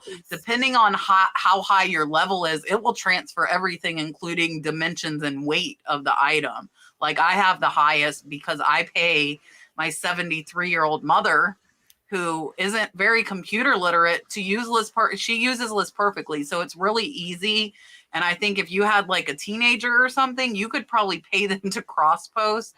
And what we do, like Dale was saying, the issue with remembering where it's listed, we put symbols in the SKU, the custom SKU on eBay when we cross post it. That's how we know it's cross posted and where it's cross posted too. So when we go to pull it down off eBay, we see, oh, hey, that's on this platform and this platform, which I do to every platform. But my mom will do a certain mark, like if Facebook wasn't working that day, so she knows it didn't go to Facebook Marketplace. But I think, like, I had over $450, almost $500 in sales, not on eBay this weekend. It surprised me. It was like 40-60 split. Normally it's like 80-20. So the other platforms are starting to kick into the game. Marsha wants to know from Dom. Is it certain things or everything? It's everything. It's everything. I sold a $300 lamp on Mercari, and I sold $50 knives on Poshmark. Like, it's Poshmark does home goods, so like I'm like everything. I feel everything's selling everywhere. There's no like certain thing. It's really. But it's funny because like it'll sell on a platform and then I notice I have a watcher and I've had them sell at the same time and I always will cancel everything but eBay. And I got that question on a video the other day. eBay does not get canceled. Even if it's sold for more on another platform, eBay's not going to get canceled because eBay will ding you. So Dom, what do you use to take pictures of your jewelry? Marsha said she snooped in your store and that your photos look incredible. Thank you, Marsha. Actually, my wife, Mrs. Primetime, does all of the photography and she does all those listings herself. So any jewelry that you see in my eBay store is actually done by her. And she did start using a light box because jewelry, as you know, can be very difficult to photograph because you could get all sorts of weird glare on it and stuff, and sometimes it could look really awkward. So the light box really did help her out a lot.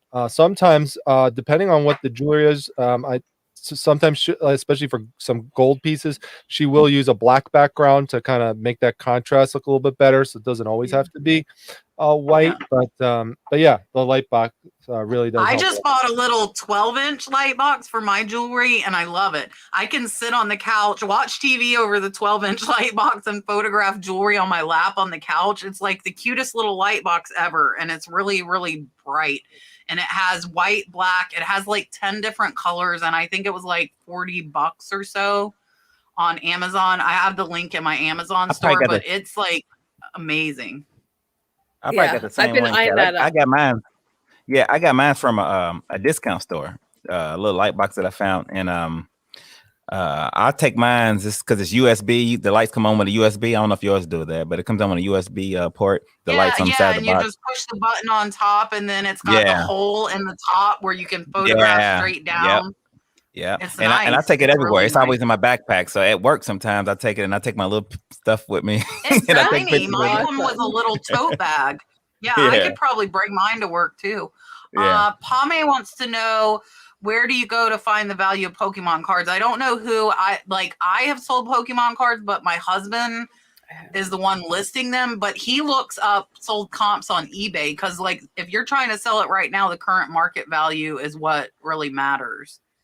Right. Dom, do you have any input on that? I will answer. I promise this will be real quick, but this is a very rare occurrence. The mysterious Mrs. Primetime is watching and sent me a message to that question. So she did say that. She did say thank you. Never fully seen. But she said, well, thanks. It really depends on the piece. Sometimes the light box changes the color, and that's when natural light works best, she said. So just a little additional tips. I was wondering, it looked like she, because I had to go out and snoop then too. It looks like maybe she uses the eBay background remover or we actually, I did a video on this. We use photo room. Photo room. Okay. Yeah, it's really helpful. To answer the question, I do sell Pokemon cards. I started doing that this year. Another example of expanding into a different niche. Basically, eBay comps is your way to go. Same thing with comic books. eBay comps are the best place to go. You could go to TCG Player. You could use eBay now has a program where you could scan the card and it will tell you some information about it. But eBay comps is the best place. Yeah, because guys, the thing you got to remember, like this is my answer when people want to get things appraised. It doesn't matter what it appraises at. It does not matter. What matters is what the market value and what somebody's willing to pay. It could appraise for $5,000, and if somebody's not willing to pay $1,000, then it's not worth that. Appraisals typically are more for insurance purposes versus selling purposes, because the market value and what somebody's going to pay is what matters. And Kat, related to that, same exact reason why price guides mean almost nothing. Right. Yeah. Because that's a static price sitting in a book. Even if it's was made this year, to get it published to be for this year, that all had to be researched ahead of time. We're in a time where things change on a moment's notice and cause sports cards, comic books, Pokemon cards to go up and down in value all the time. So I have many examples of comic day to day, they go up and down. The Dr. Seuss book, 24-hour window. Correct. But even outside of that, there's many examples of like old comic books, for example, that if you looked it up in the price guide, it would tell you that this comic book is worth, for example, $200, some like cartoony comic book. But then when you go on to some Looney Tunes one or something like that, and then you go on to eBay and search for it, and you see people can't even sell it for $20.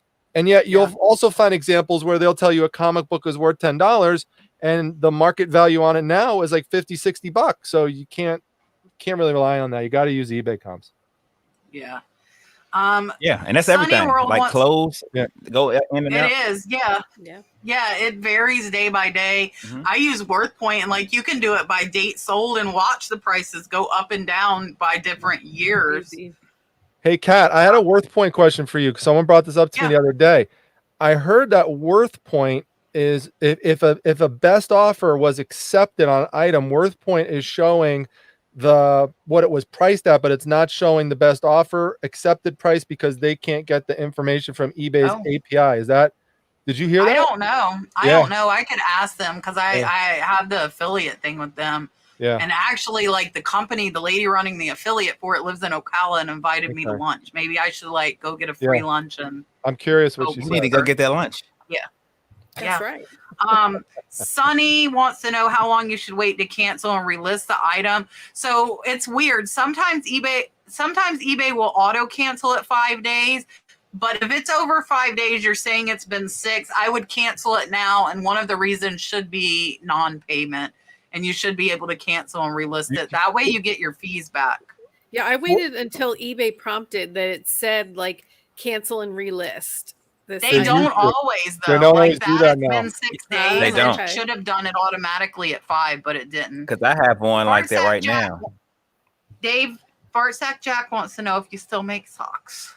I do. I make socks. I got a press. I got my whole setup over here. I make socks and stuff for my kids' football, basketball, and soccer teams. So I don't really advertise it because I'm so busy. Like the work that I do for them is like more than enough. So I'm like, Yeah. But yes, I do. I still make socks and all that. He quit advertising it. Shirley M wants to know if a buyer requested to cancel an order, will eBay refund the ad fee? The answer to that is yes. That's a simple yes or no. As soon as you cancel it, buyer requested, you will see the refund actually subtracts the fee from your cancellation amount. And I see a super chat. Let me go to that. You had one before the $9.99 too. I missed one? Yeah. Okay, I'm hunting. Okay, you about 100. You about an hour behind. I'm over an hour behind. Layden Miller, who I know Layden comes from Dom's channel. Layden, thank you for being here with us tonight. Here is a dolphin. Super chat. Now I know she will appreciate this. Just in case you ever see her again, her official, she'll love this because I just know her from my channel. LaDon, thank you. I'm sorry. No. And I should know that because I heard you when I was in one of your lives recently. Yeah. I should have known. Okay. That's right. Sorry, LaDon. Now I know. I will try to remember. I will not promise, though. Blue Skies sent a $9.99 super sticker. Thank you so much. Super Chat. Now I have to scroll back an hour to find questions. We're gonna Just have scroll like back. They block you from going back a certain so far, so you have to. no, I can still go. I got back Okay. to where I was at. Okay. Cynthia wants to know if a buyer doesn't receive the item, who is responsible to contact UPS, the buyer or the seller? I'm not sure what they would say the official rule is on it, but my perspective on it has always been from a customer service perspective is that if the well, first of all, if someone tells me they haven't received the item, what I immediately do is I go look into the tracking. I check the tracking on eBay, but then I also go check the tracking on USPS's website because they're not always the same. They're not always in sync. So sometimes what it says on eBay will be different, and you might get updated information on USPS's website. But then I'll follow up with the person as appropriate, and depending on like how long it's been, I'll say, hey, listen, they might not know, for example, that USPS is charging more to send out mail slower. So I will explain that to them and tell them like, hey, you got to wait a couple more days or whatever. And then what I'll do is real important to just keep in touch with them, keep an open line of contact with them. Because once they stop hearing from you, that's when they start getting mad. And that's when they'll either file a claim or case or leave a negative feedback. So you have to keep that line of communication open and just try to come up with a date for them and say, hey, listen, if it hasn't shown up by, let's say such and such date, a week from today or something, then I'll open a case up for, like a help case within USPS to go search for. And that's what I do. And I just follow the steps. I take them through it and I just tell them, don't worry, it'll probably show up. And almost all cases it does. And it's just, again, it's just keep that communication line open with them and help them out. That's what Let me ask you this, Dom. What if it says delivered or something like that? Oh, that's different. So if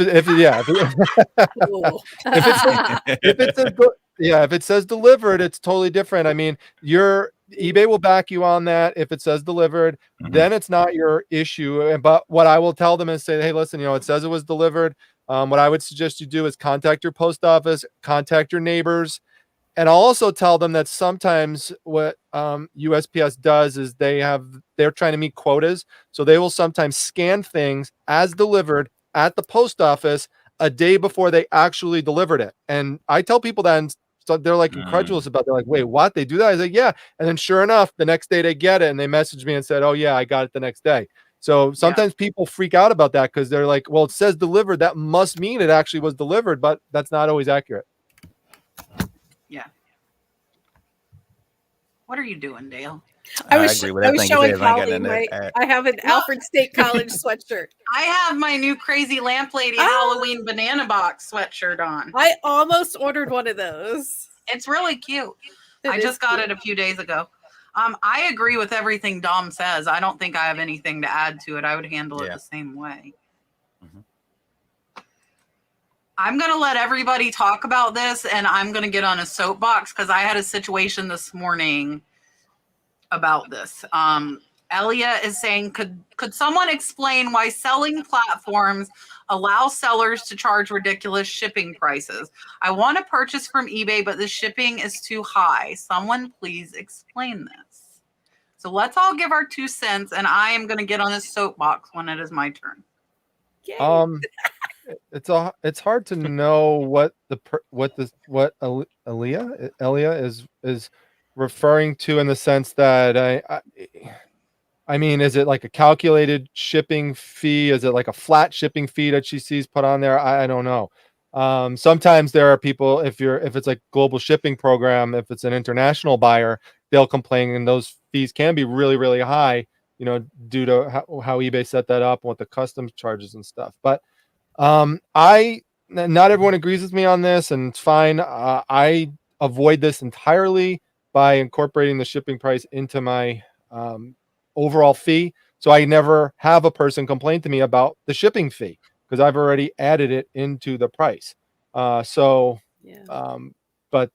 again, there's that's one of those issues where it's like a 50-50 split almost in reselling. And Lots of people do a totally different approach. I always just say, just do what approach works for you. But I that's one way I get around that complaint, is that you won't ever see a shipping charge from me. Yeah. Unless it's global Yeah. shipping program, then they'll see one. Yeah.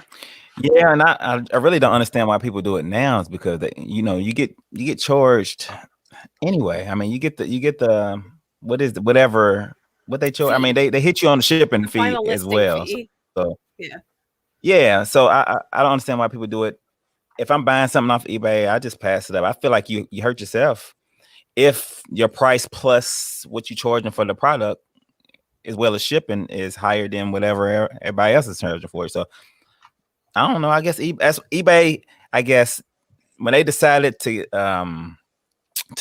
hit you with the shipping, charge you the fees for the shipping as well. Yeah.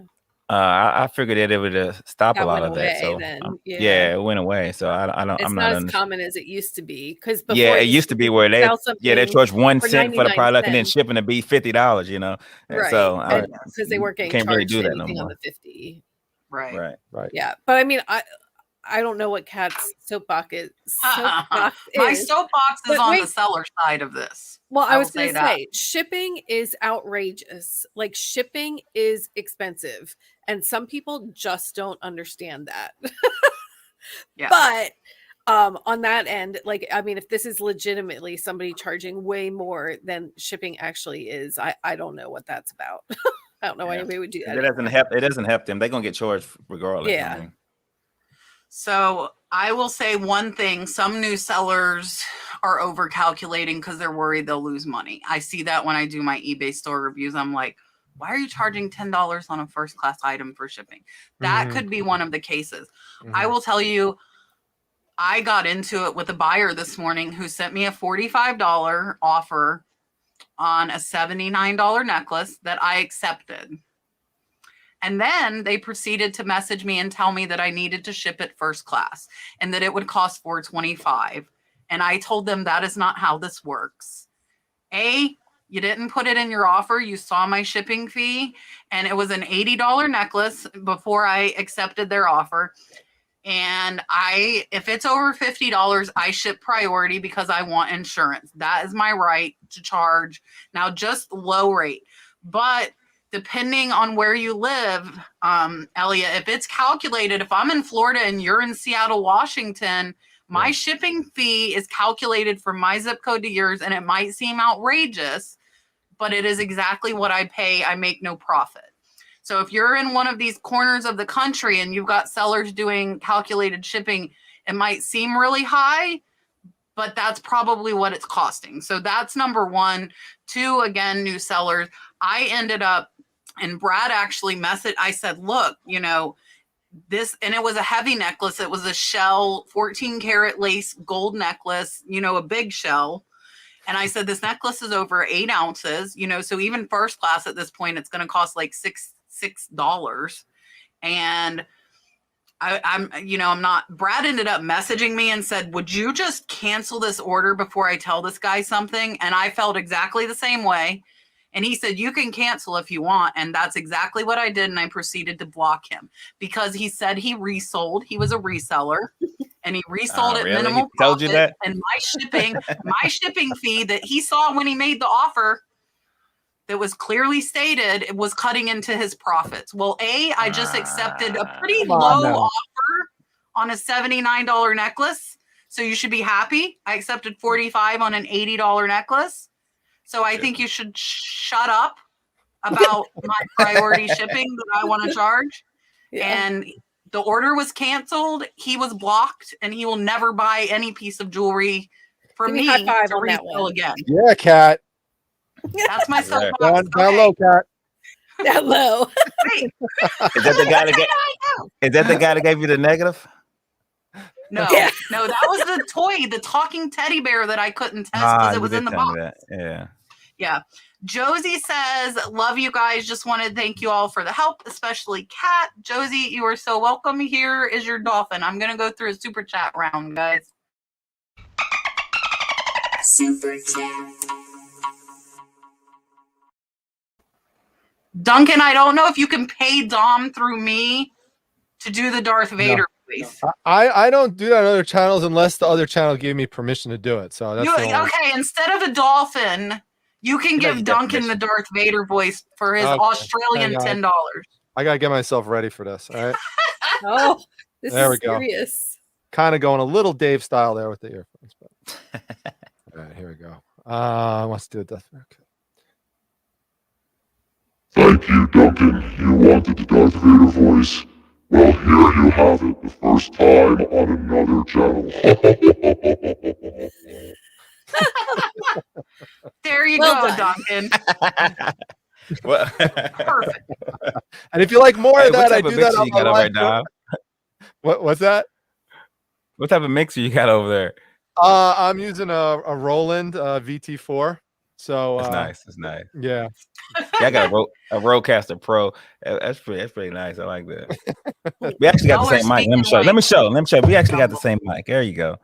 Oh yeah. look at that. Look Look, at them man, I all gotta- matchy-matchy. Listen, it's official at this point. I'm having Dave on the channel at some point. I don't know when. I know he's a busy guy, but at some point You I'm need getting to like him on. match them up where you guys like have mirror images. We're gonna hang out one night. Right. Miss Anita sent me a $5 I don't know what I'm recovering from though yet. Maybe I'll figure. I don't know. Miss Anita, here's your. Super chat. I'm like over an hour behind. Just FYI. So we will try to get to all the It's questions. going to be an amazing speed round. It will be a crazy speed round. Yeah, we're. A crazy. And Don, crazy just so you speed understand, round. the speed round means quick answer. All Yes, right. no, move on. You got it. You got it. She said, Don. Road tripper, thrifter, flipper. Is it better to put in your ad that you will take returns, or can it be a statement that you don't take returns? Is this the speed round? Beginning of the speed round? Not yet. No, Oh, that's Last at okay. 10 minutes. 9:50. Oh, okay. Just making sure. You There's can no talk such normal now. Oh wait, is my thing on? Still on as Darth Vader? No, What? you're not Darth Vader. Oh, You're good. okay. That would be great. I thought it sounded like Darth Vader because I didn't have my earphones in. I was like, I hope I'm not sound like Darth Vader the whole time. Well, no, I don't put it in there because it already says it's pre-populated. And by the way, there is no such thing as no returns on eBay because if they file an item not as described case, you will be forced to take the return. So there's no such thing as no. Exactly. Yeah. Yeah, same. Anyone I'm not else? putting it in my title. Yeah. Same. I don't put it either. I take free returns, and like Dom said, you might as well take free returns because eBay is going to make you take it if they put not as described, or what's the other one? There's another one. Well, now, I don't Doesn't free match returns. description. Like Doesn't I have match that they, description. I have that And they have to pay the shipping. Yeah, and it's Yeah, and you it's can do that, but if they put item not as described, you're paying. eBay's yeah, going you to force definitely it. have to.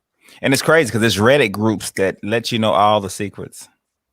Let buyers know all the secrets anyway. Nasty. Polly B. Picker, who gave one of my tips in my last thrifting tips video. So, Polly, thank you for my tip. And I see all these super chats coming in that Dave Tesla Picker started. I will get them in just a second. Show you some love. Polly says, as veterans, do you still get excited when you hear the cha-ching, or is there a point where it becomes, it's more work to do? No, I love it. Sometimes when it happens, especially when my kids are home, just to annoy them, when they hear the cha-ching sound, I'll go, sell. Hey, it's I crazy love when your kids get excited, right? That's Yeah. right. Me, look, I got a new phone like maybe about 6 months ago, and I had problems with the cha-ching. You lost won't your do- cha-ching. It wouldn't do cha-ching, so I had to use like a something that was already in my phone, so it makes a different noise when I get a sale. I don't get the cha-ching. Dave, I'm not kidding. I have a video on this. It's one of my top you do? videos on how to get the Dom cha-ching has a sound video back. on How to everything. get your cha-ching I back. had the cha-ching, but then it got wild, and I don't I get the have cha-ching. a no more. whole video on how to get the cha-ching back. I have to look that up. I need to. I'm as soon as we get off here, I gotta get the ching back. Now, just so you know, okay, I'm gonna warn you before you go watch that. First of all, it's an older video; it's like 3 years old, so it's sometimes people still say it still works, but I suggest it in there. But Fast forward the beginning of that video because it was one of my earlier videos, and I spent like the first 10 minutes like saying hello to people, and like that's one of like a video that people really like, but a lot of people hate it because of the beginning part where I'm not like getting to the point. So just beware of that. Okay, that's cool. I understand. That's awesome. Coming from a YouTube, I don't understand that. Yeah. Yeah. Oh, but no, I totally still get no. Yeah. I love having the work of shipping. It's my favorite work Yeah. to do. Yeah, and I got an epic sound on my phone when I do get sales. It's nice, but it ain't the cha-ching. The ching is like, yeah. Mine's just something I real had the loud. dolphin for a while. I had my dolphin sound like I play on my super chat. That was Yeah. my cha-ching. But then I got a new phone and got the original cha-ching back. So now I have the original. What you have? You got the Note, what, 21? No, yeah, I got the new 21 plus. Yeah, okay. I got the 20. It should be doing the same thing. You're behind, Dave. Yeah, I guess You're I'm behind. Yeah, I still get excited. The only time, like, if I'm like actually packing stuff up, because we pack up everything until like that point when I go to pull, I'll be like, man, why'd they have to pay now? That's the only time is if I'm actively packing. Because I'm like, okay, do I go get it or do I leave it for tomorrow? But Dalton even knows like that a cha-ching is money, that we're making a sale. Now, do y'all have day shipping, 1 day shipping, 2 day shipping? What do y'all have? 1 day. I have 1 day. Okay. I switched mine to 2 day about 6 months ago. I'm 1 day. I think that I have it. I had it at 2, but I was just away for the weekend. So instead of doing time away, I just stretched my handling time out to Extended 5. it. Yeah. I'm gonna tell you that 2 day helped me out so much because that 1 day was killing me. Yeah. All right, I'm going to go down here and get the super chats. Blue skies, you probably asked this before we answered it. I think I'm the only one actively cross-posting out of the 4 of us. Okay, now I got to, listen, I'm so behind. Hold on, I'm still scrolling. Guys, we have 410 people chatting and one of me. Dave wants a dolphin. Wow. So Dave, here is Dave's dolphin. Super chat. Showing me some love. Dalton's not in here tonight. Dalton was in here when I did my random Friday live, and he likes the dolphin, so he gets mad if we don't have like more dolphin. Holly Long said, "Great group tonight. Thanks for all the information, Holly. Thank you." Here, Super chat. and then Cicely Sum sent one for $4.99. Cicely, She was here- speechless. She's totally speechless. Thank you. Super chat. I almost feel like we should start the speed round early because I'm so far behind. All right. I'm still We at can do that. 8:40, Go ahead, so sort it you out. guys know where I'm at. Do it. Okay, let's just try. Yeah, We go don't ahead, have start to it do like super fast, but let's. Okay, ready? Then I have to find the questions. Do any of us have a video out on GoPros? It took me 3 videos just how to put a battery in. Dom, do you have a video on that? No, because believe it or not, all of my videos are with my phone. Love it. Dave? Nah, I don't have any. I use a GoPro, but I don't have any videos. I don't have a GoPro. I do not have a video out on that. I just don't think it would fit in well on my channel, to be honest. Yeah, you don't need that much. I have the new GoPro 10. I ordered it the day it came out. So I You love still have the new 9, one. or did you sell it? I had the 8, so I never the got 8, the okay. 9. Okay. And I Brad have the 9. asked to keep the 8. He asked to keep the 8 for fishing videos. So Happy Life wants to know, why do so many eBay sellers not ship to PO boxes? A lot of that is if they're doing UPS or FedEx, they cannot. Does anybody have any other reason they might not? Nope. No. Has anybody had pirate ship posted not be enough and the customer be asked to pay more? No. Never had that problem. Nope. I haven't either. Shirley, how do I get the link to my eBay store? I just Google search my store name and then I get it. Does anybody have a quicker route to getting your store link? You can go to your homepage and then just copy it off the Yeah, it should say address bar. STR / the store name. Yeah. And if you go to like on from your seller hub, same thing, like view my store, it would be that link. Julie wants to know, does anyone return thrifted items that seem less exciting with research? No, because I don't pick it up unless I know it's worth it from the outset. Yeah, I agree. And when you mean return, like return to get our money back or donate it back? Yeah. Yeah. They mean like return and get your money back. No, I've never returned anything. I mean, Dom has the right answer. Don't pick it up until you know what it's worth. Yeah. But I will say that, yes, I started another Goodwill pile for things that I'm like, yeah, I'm not going to bother with But that. that's to redonate, not return That's for true. like your money Yeah. back. But I That's don't to do a lot of donate. retail arbitrage, and I don't think my Goodwill takes returns. So I think mine does only on electronics and only for 24 hours. So that would be the only reason. I haven't asked them to help identify stones. Will the jewelry store help identify stones? I've just asked them as far as gold. So I guess we'll see when I bring that little necklace up there. Krause House Sift and Thrift. Do you ship items already in boxes in another box or in a poly bag? If it's breakable, I will double box it. Yeah. I agree. same. Yeah. That. I do not double box, and I probably ship the most breakables out of all of us, and I do not. Well, I think this is like I say use you 5 have- million things of bubble wrap though. Well, that's because you know, like you got a lot of Yeah. Look at that. bubble wrap right here. I do Say that too. you have, Like it just like a depends on what it is. toy, like a toy or something that's in a box. Do you put it in another box to ship it, or do you put it in a poly bag? I put it in a box if it's Yeah, like I bubble wrap it and collectible put it in a toy. box. Yeah. Yeah. I mean, sometimes I will put a box in a poly bag, but if it's a If breakable it's like thing, a sturdy box, I would, or if it's like a household item that like the box doesn't matter, you know, I've shipped it in the actual box before on some items. Or just a bigger Okay. box, and I bubble wrap the heck out of it. Dale, I think you can get this one best. Why a magnet?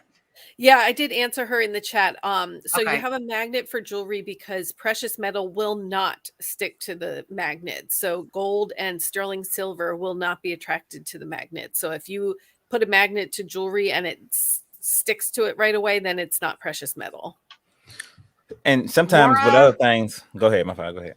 I just want to tell Laura, don't you take an ibuprofen. Your nurse said you can't, so don't do it. That's Okay, go, nail on your Dave. GI tract. No, I'm just gonna say sometimes when I need from aluminum to steel, I mean, it just depends on certain metals. I need, you know, if a magnet don't stick to it, I know exactly what it is. So, Dave, have you sold all the patches? Nose Picker wants to know.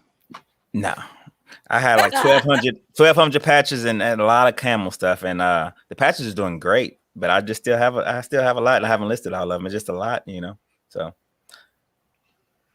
Amy wants to know, is eBay the only or best site for selling ephemera? It has probably sold ephemera the best for me on eBay, but I also have sold some on Facebook, Poshmark, and Mercari. Everything is selling a little bit of everywhere. So you could list them everywhere and try. I've sold them all over, but most of them I have sold on eBay. Hi, Joe. I don't know if you're still here. That was like an hour ago. What up, Philly? I'm looking for questions. Aha. And it does help if you guys put question in caps. I can see it when I'm scrolling, and I'm less likely to go right past it because there's a lot of chat. we got this one before. I think we already did that Yeah, one. we did I know this one. everybody. Does anybody know who's a good source for trading cards and a resource for learning from like Pokemon to basketball cards? Well, there's the TCG player app I was talking about earlier, Yeah. and there's a whole trading card community on YouTube. So I would start checking out some of those people. There's a guy I had on my channel, Cardboard Chronicles. He's awesome. He does specialize in basketball, and from there, he interviews all sorts of top people in the sports cards area, and you can learn a lot of resources from that. Mary Me wants to know how many videos you put out a week. I see you answering her on 3. Yeah. See? Two- You guys, they get to follow the chat on YouTube. I don't because I'm stopping to find the questions. Yeah. So I see what happens like an hour later. I like don't understand jokes that are going on a lot. That's why, because I'm not like seeing the current chat. Jan, the same answer. Jan's asking the best platform for tools. I have sold like vintage and newer tools on all of the platforms. If I had to say two, I would say Facebook and eBay. Yeah, would be my I got a big old tool lot about 2 months ago. I sold them all on eBay, so it just depends, I guess. Marsha wants to know if your glass is a cutoff bottle. Your answer. Talking about this. Oh, yeah. Yes. That's pretty cool. Yeah, like Julie that. Busby sent me 2 of them, and I love it. It's actually made out of old vintage Mountain Dew bottles. I like that. Yeah. That's cool. Does anybody know if this is a new update? Because I will tell you, I haven't listed anything over 12 ounces in a while. Marsha wants to know, she said she's trying to list a Japanese teacup, and it's saying she can't list it as first class if it's over 13 ounces. I know you can't put, sometimes you can't put the 16 ounces, or you can't put a pound, you have to put 16 ounces. But there might be a new glitch or new update, possibly. I think I listed something for 15 ounces. I mean, it depends. If she's talking about today, then maybe. I think maybe last week I listed something for 14 or 15 ounces. I don't know. I don't know. It might be a glitch. I have not seen that happen. I have no problem shipping things first class up to 16 ounces. Laura, Laura wants to know if she has sign up for Facebook business account to get the free shipping. No, you do not. I don't use a business account on there. Oda Lally Shop, is there a set % of sales that resellers should take to pay themselves, save for retirement, and put back into the business?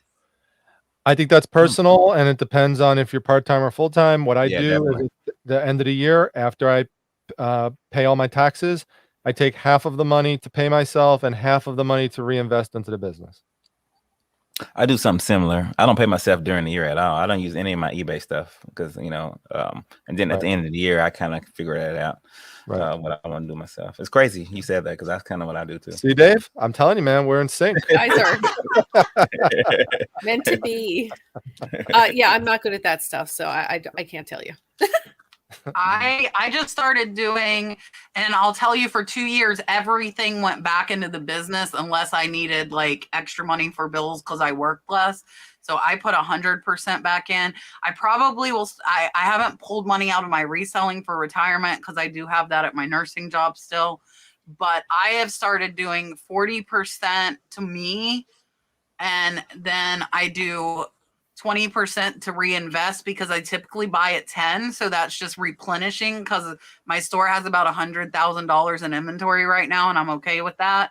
And then I put 20% to business savings, which I guess I could switch to retirement, and then 20% to taxes is what I've been doing. I just started doing that like the last month ago. Not long. Oh, go ahead, Dave. I was gonna say the only thing I buy really while reselling is crypto. I'm a crypto fanatic. Anne wants to know how long are new sellers limited to 10 items. Once you list 10 and then if you sell and ship and get feedback, you can ask eBay to increase it. I don't know that there's a set time limit. I think they want you to establish yourself and that you're a legit seller and that you're actually fulfilling the customer's orders appropriately. I don't know if anybody knows anything other than that. That's correct. I'm not sure. Midlife Picker, have your eBay stores seen a slowdown from the recent category change eBay update? It's hard to say. Correlation is not always causation. So I have a post in my Facebook group every week about show your weekend sales. And again, like every week, some people have few, some people have a ton. I've sold several items recently over $300 since this came out, including one this morning. So, maybe a little, but I don't know. It doesn't really matter if I can make up for it with those bigger priced items. So I'm not sure. Yeah, I agree. My sales is always all over the place. They never did really the same being part-time. So mine's kind of the same, I believe. Yeah, same.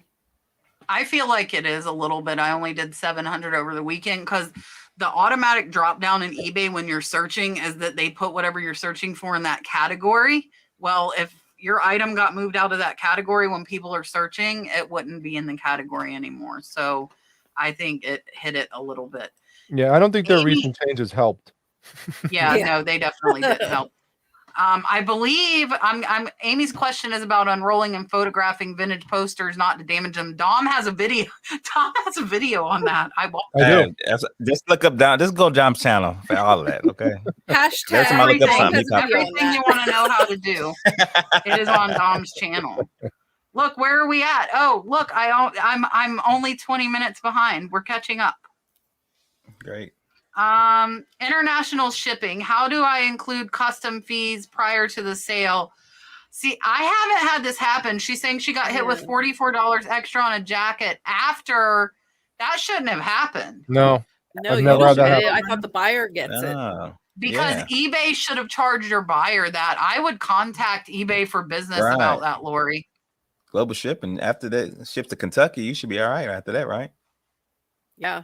You should be, the yes. story. Hey, Dave, you have any contacts in Kentucky there with the global shipping people? I wish I could just go straight there. I won't have to do anything, right? Dom, did you see this question in the chat? No.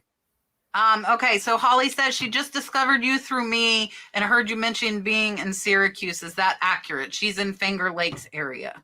I am, and there's a lot of resellers here in the central New York area, and so awesome, Holly. Maybe I'll see you around somewhere.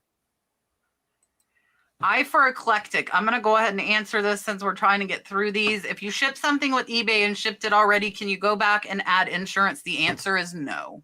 And I actually did that on one of my pack and ship videos because I was so concentrated on recording, and people commented, Kat, did you add insurance on that $400 order? And I'm like, oh, no. Crap. I've did that too before. Ship something that high and you just forget, and they be like, I hope it gets there, please. Your only option there is cancel the label and then reprint it with the Mm. But insurance. if it's already physically left you, then Oh no. yeah.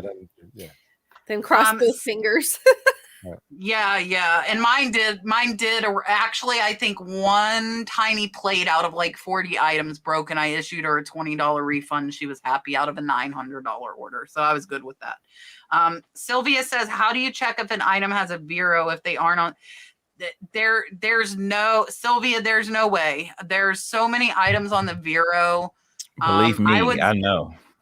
one of the biggest things I've noticed, if you see like that company is selling items on eBay, I would stay away from it. I've ran into that with like some as seen on TV where like it's like the Yes, Shark definitely Tank there. type Yeah. people. And Yep. those people are on eBay selling their own products. And if Yeah. they are on there themselves, they will definitely get you. And if I don't you know shop if at any of anybody those else- well, if you shop at any of those Oh. bin stores, like I used to a lot of times, a lot of those products that you get at those bin stores are from Amazon, which private labels. yes, exactly. And I got hit a lot. I haven't been there in a while, and I haven't had any Veros. But when I used to shop there, I used to get hit all the time with Veros. Could I address something real quick from Josie? Yeah. Because she said she was at the post office and that they told her today it's 13 ounces. Yeah, it's 13 ounces if you go to the post office. But if you Correct. Right. eBay has gives you that extra 3 ounces. correct. So make sure you gotta make that distinction. That's a good Yeah, distinction. Good job. Josie, if you want to get first class up to 16 ounces, you have to print the label at home. You cannot get it. Yeah, Dom's exactly correct. You cannot get it at home or at the post office. They only allow it up to 13 ounces. Has anybody sold? Dave, you sold on Etsy, right? Your socks? Yes, definitely. I've been there for a while. So Margaret's What'd she saying say? she was heard that it could be good. It like, has it been good for you for your socks? I've Yes, but never I've been sold on there for a Etsy. while. Back when it was only handmade stuff. See, I used to make handmade stuff, but I haven't really put anything on there as far as just regular products. Just only stuff that I made exactly with my hands, you know. So handmade socks, shirts, stuff like that does very good. And I've sold a He's couple a of military fantastic packs. knitter. Yeah. I don't sell on there, but from everything I've heard from people who do, you really have to have a following of people who really like your store and like whatever your business model is and the kind of products you sell, and then those you kind of rely on those people to tell others and come back and keep The shopping. promotion, yeah, I would agree. Like yeah. word of mouth thing. Yeah, Because I I agree. think you get charged for listing, right? Right. Yeah, because I have a following, but they know that I sell socks and they want custom stuff, you know, because like I said, it used to Right. be only handmade stuff. Now that they letting everything on there, I have no idea what they're doing now. Richard, I am not sinking. It's a soapbox. I'm hoping I'm not sinking. Is Sandbox. that what you're trying to tell me? Yeah. You were not. No. That was the shipping. It was all good. Okay, so Shopaholic is asking, and I just had this happen. If you list an item as untested, they get it and want to return it saying it doesn't work, eBay is going to force the return. I had that happen. I've heard that some people have had them back them up, but I will tell you here recently, they did not back me up. Could I just go on a rapid Yeah, fire no, go. soapbox real quick? Because this is a pet peeve of mine with sellers. Stop listing things as untested when you could have easily tested it and figured out if it worked, or if you know that it doesn't work and you say it's untested, because that's lying. Okay. But So what about Dom? What about like my vintage toy still connected with plastic connectors in the box? I cannot get to the bottom Right. without removing a brand new Correct. vintage toy. right. That's That what is I'm saying. though. untested. Right. That's what I'm saying. I'm not saying never listed untested. If it's truly untested, and I've had products like that too. Like you that, just I don't- couldn't. Yeah. Right, like that. And I've had that too, where you don't have the capability to test it because it requires another type of equipment to test it that you don't have. I'm just saying, Right. if you know If you know it doesn't work, work, or you sell could it have. for parts. Here's what drives me crazy. All it took was to put AAA batteries in the Right. thing, see I'll if plug it it turns in. on, and you're gonna say it's untested. You know it doesn't work. Yeah. Right. Yeah. Now, I've dealt with this too, because, you know, I Kat, you remember back in the day that I got all those video games and those systems, Yeah. which I got a bunch of consoles with no power cords and no stuff. So I had a bunch of untested consoles, you know, which I never had any problem. People kept it, and a lot of people like to fix that stuff. So I didn't have any problems with that. No. And so you do get stuff like that. But I agree, Prime, Dom, when Call me when you Prime. have We're- stuff, I'm not letting No, you. it's just Prime. They're best buds now. when you can plug something in, I put batteries in it, just test it. I mean, it don't take that long, Yeah. you know. So. Right. Teofilo Hulk sent snap. a $2 super sticker. Thank you very much. Super chat. Oh, look what they said though. Oh my gosh. I might have to make return appearances for this. Right. Okay. And I see yours, Holly. I think we just answered that, but I'll put your question up again. You know, Dave, I've really had a good time talking with you tonight, and I think you'd be a good person to come on the dark side onto Primetime's channel one time, so I'll be looking forward to seeing you there, Dave. Look, he's trying to recruit Dave with the Darth Vader voice. Yeah, Darth is trying to. All right, Holly, let me give you your super chat here real quick. Here is your dolphin. Thank you, Miss Holly. Super chat. So in this situation, if you list it untested and they want to return it, for me, if I listed it untested, I didn't have a way to test it, and they say it doesn't work, honestly, most times I'm going to tell them to open a return because I want my feedback protected, and Yep. then I will issue them a refund and tell them to throw it away. It depends on how valuable the item is, but if I only spent $20 and it's a heavy electronics item, I'm not going to pay $30 to have them ship me back a broken item.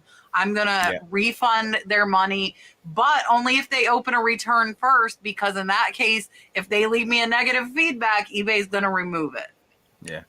See, the stuff I had like 80 consoles. You know how Super Nintendos and stuff like that. A lot of people want that stuff, so I didn't have no problems on it coming back and stuff like that. So yeah, some stuff might come back like that. Dave, is that your sound? Now, you know, I say bruh a lot, so Kevin's talking crazy. Don't listen to Kevin. I would like that though. That would be good. I had my dolphin. Bruh. Kevin, I ain't got my Rodecaster hooked up today, so I can't give you any sound effects. Scrappy sold a Pokemon card. Buyer said it was bent. I refunded. Spent $5 to have it returned. for proof.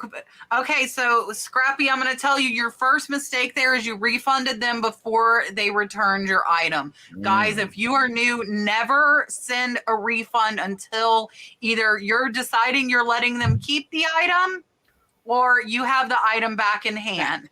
Because once you, and I actually have this situation, I'm not sure what I'm going to do because the seller is not answering me. I had a seller sell me a purse, $100 purse that was supposed to be a set with the wallet. It didn't come with the wallet. I said, hey, what's going on? Where's the wallet? You know, it was sold as a set. They said, I'm shipping the wallet. So I messaged and said, can I get the tracking number for the wallet so I know it's coming? Because the wallet to me was worth more than the purse. And look at it, return in progress. It's been in progress for about like 2 weeks. I guess they're not gonna return it, you know? Yeah, I have that. You can see if they've shipped it, Dave. They'll give you a note. Like you can check it on eBay. I don't think they shipped it yet. Yeah, no, I had that happen. They just never returned it, so then I never had to refund. Yeah. So this seller didn't give me the tracking number for the wallet. I'm like, okay, they're not sending the wallet because it had been 3 days since I messaged them. So I opened a return because I only got half of my order. And then they give me $100 refund. I still have the purse. And then the wallet came in the mail. And now I'm like, and they've never sent me a label to return it. So I'm on like the opposite side of this. Like, you're not answering my messages. I would like to get it back to them. I'm not going to pay for shipping, I'll tell you, because it wasn't my bad.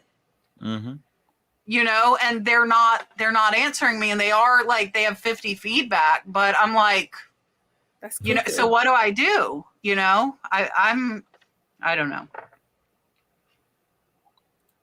See, Sylvia said she likes a different sound, and then people don't know she's a reseller. I will turn my notifications down in thrift stores, though, I will tell you. Yeah.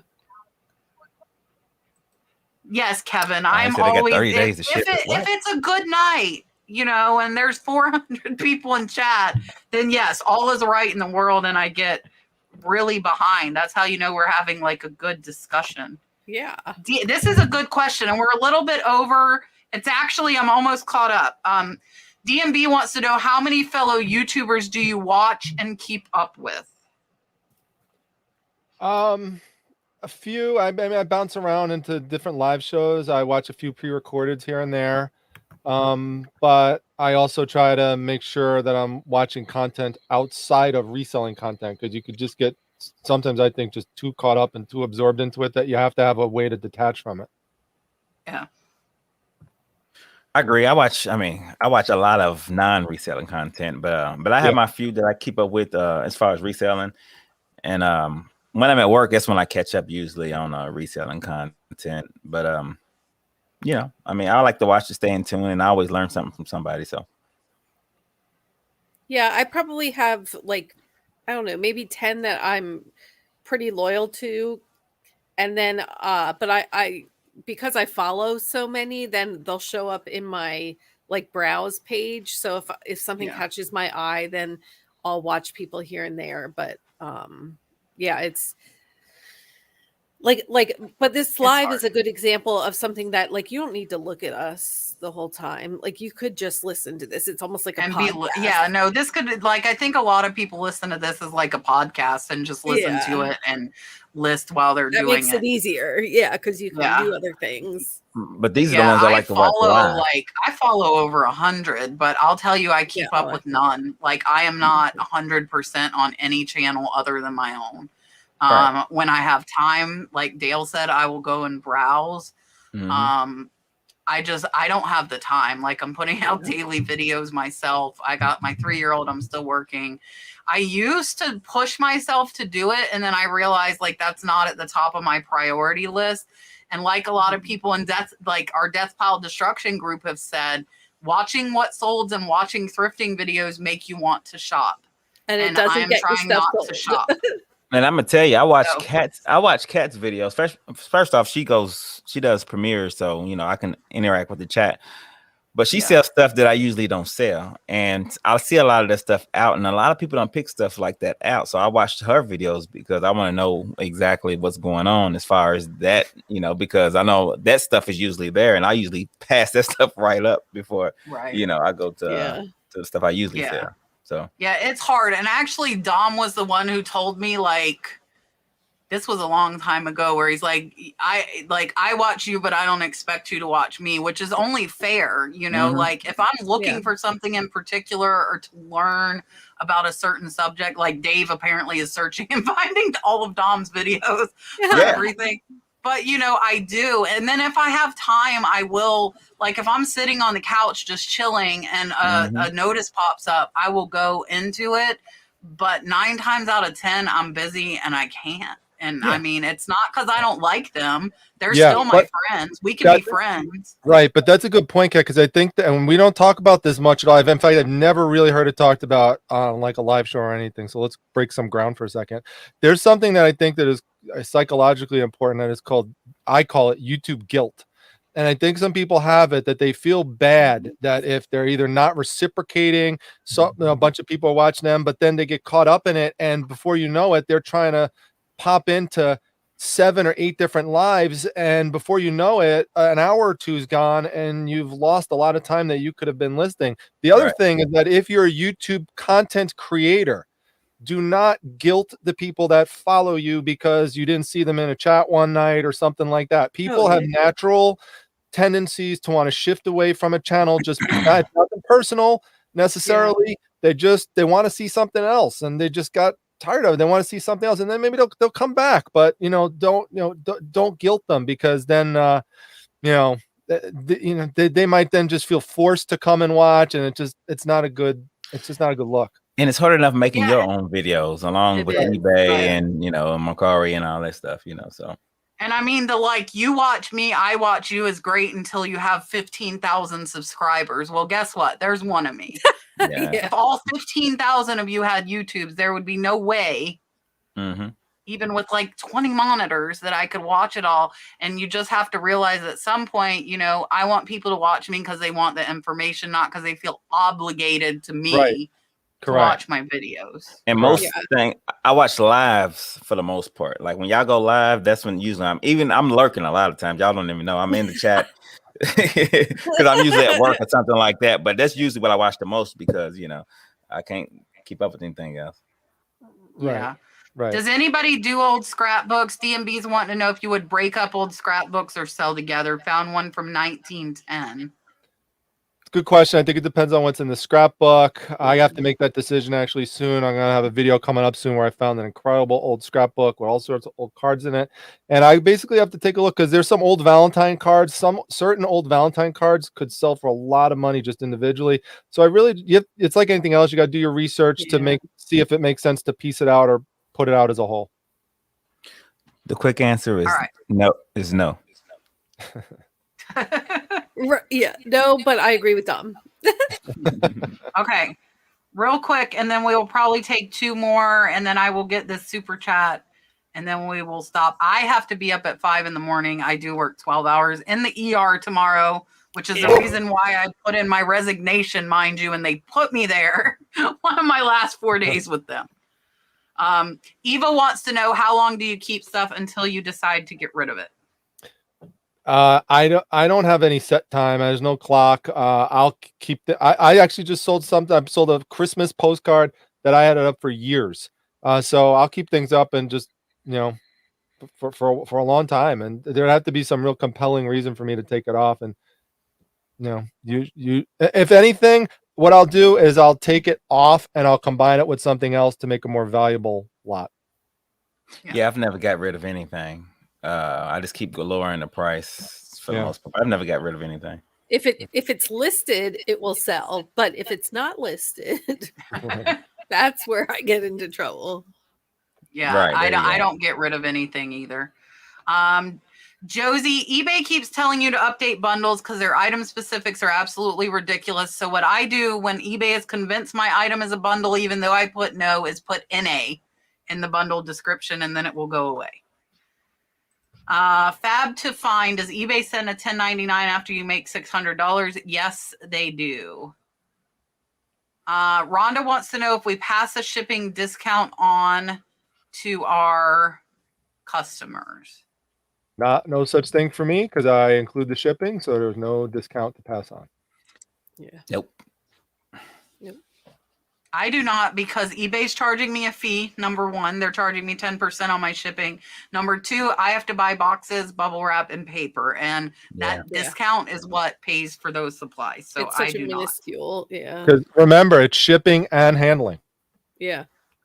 What is a Vero? A Vero is a company who has a legal, supposedly, ownership of a word. Like Velcro is a big one.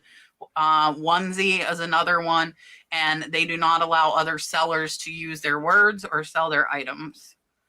How do you get more followers on eBay? I don't know that followers matter on eBay. Honestly, I have over 2,000, I think, and I only had one viewer sale out of 40 go out this weekend. So I would say if you're putting out good merchandise and your customers are buying it and you're listing a lot of what they like, they're going to follow you. And I mean, social media, obviously, like a YouTube or an Instagram page would help. That's where mine have come from. Anybody else? I have over 2,000 as well, and I don't know that it matters.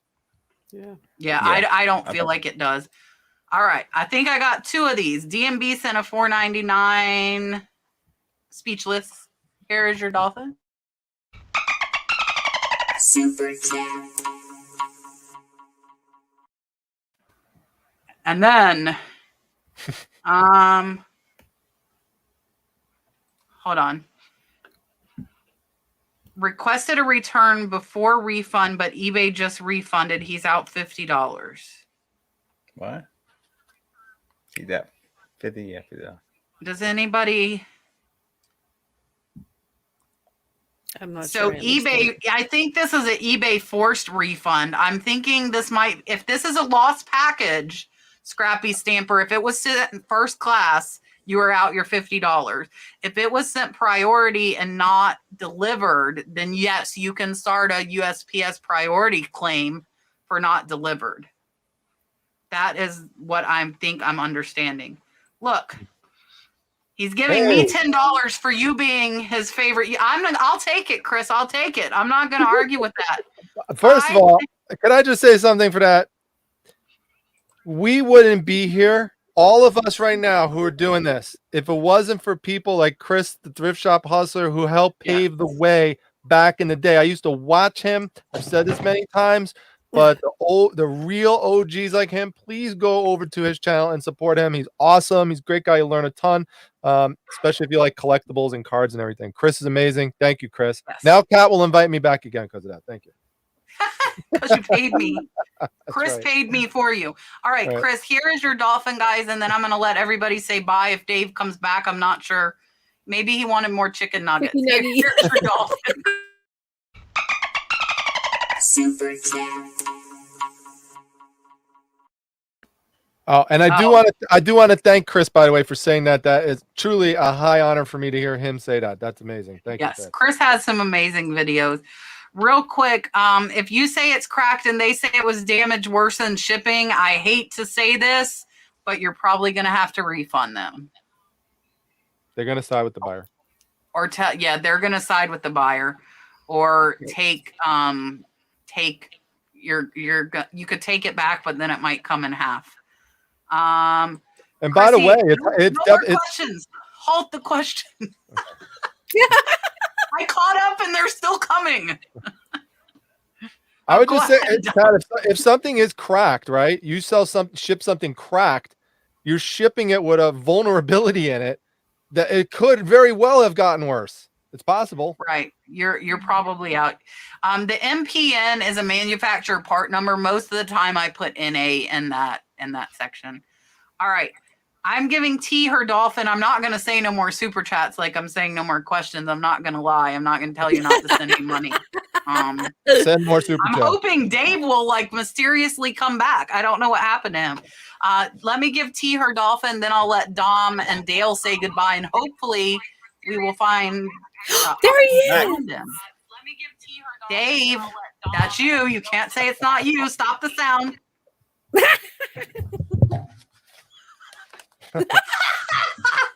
Okay. What you saying? Yes, ma'am. Yes, ma'am. Let me give T her dolphin, and then we will let Dom, Dave, and Dale. Triple D. Somebody told me it sounded like porn show. Yeah, Triple D. I was thinking that earlier today. I think Me too.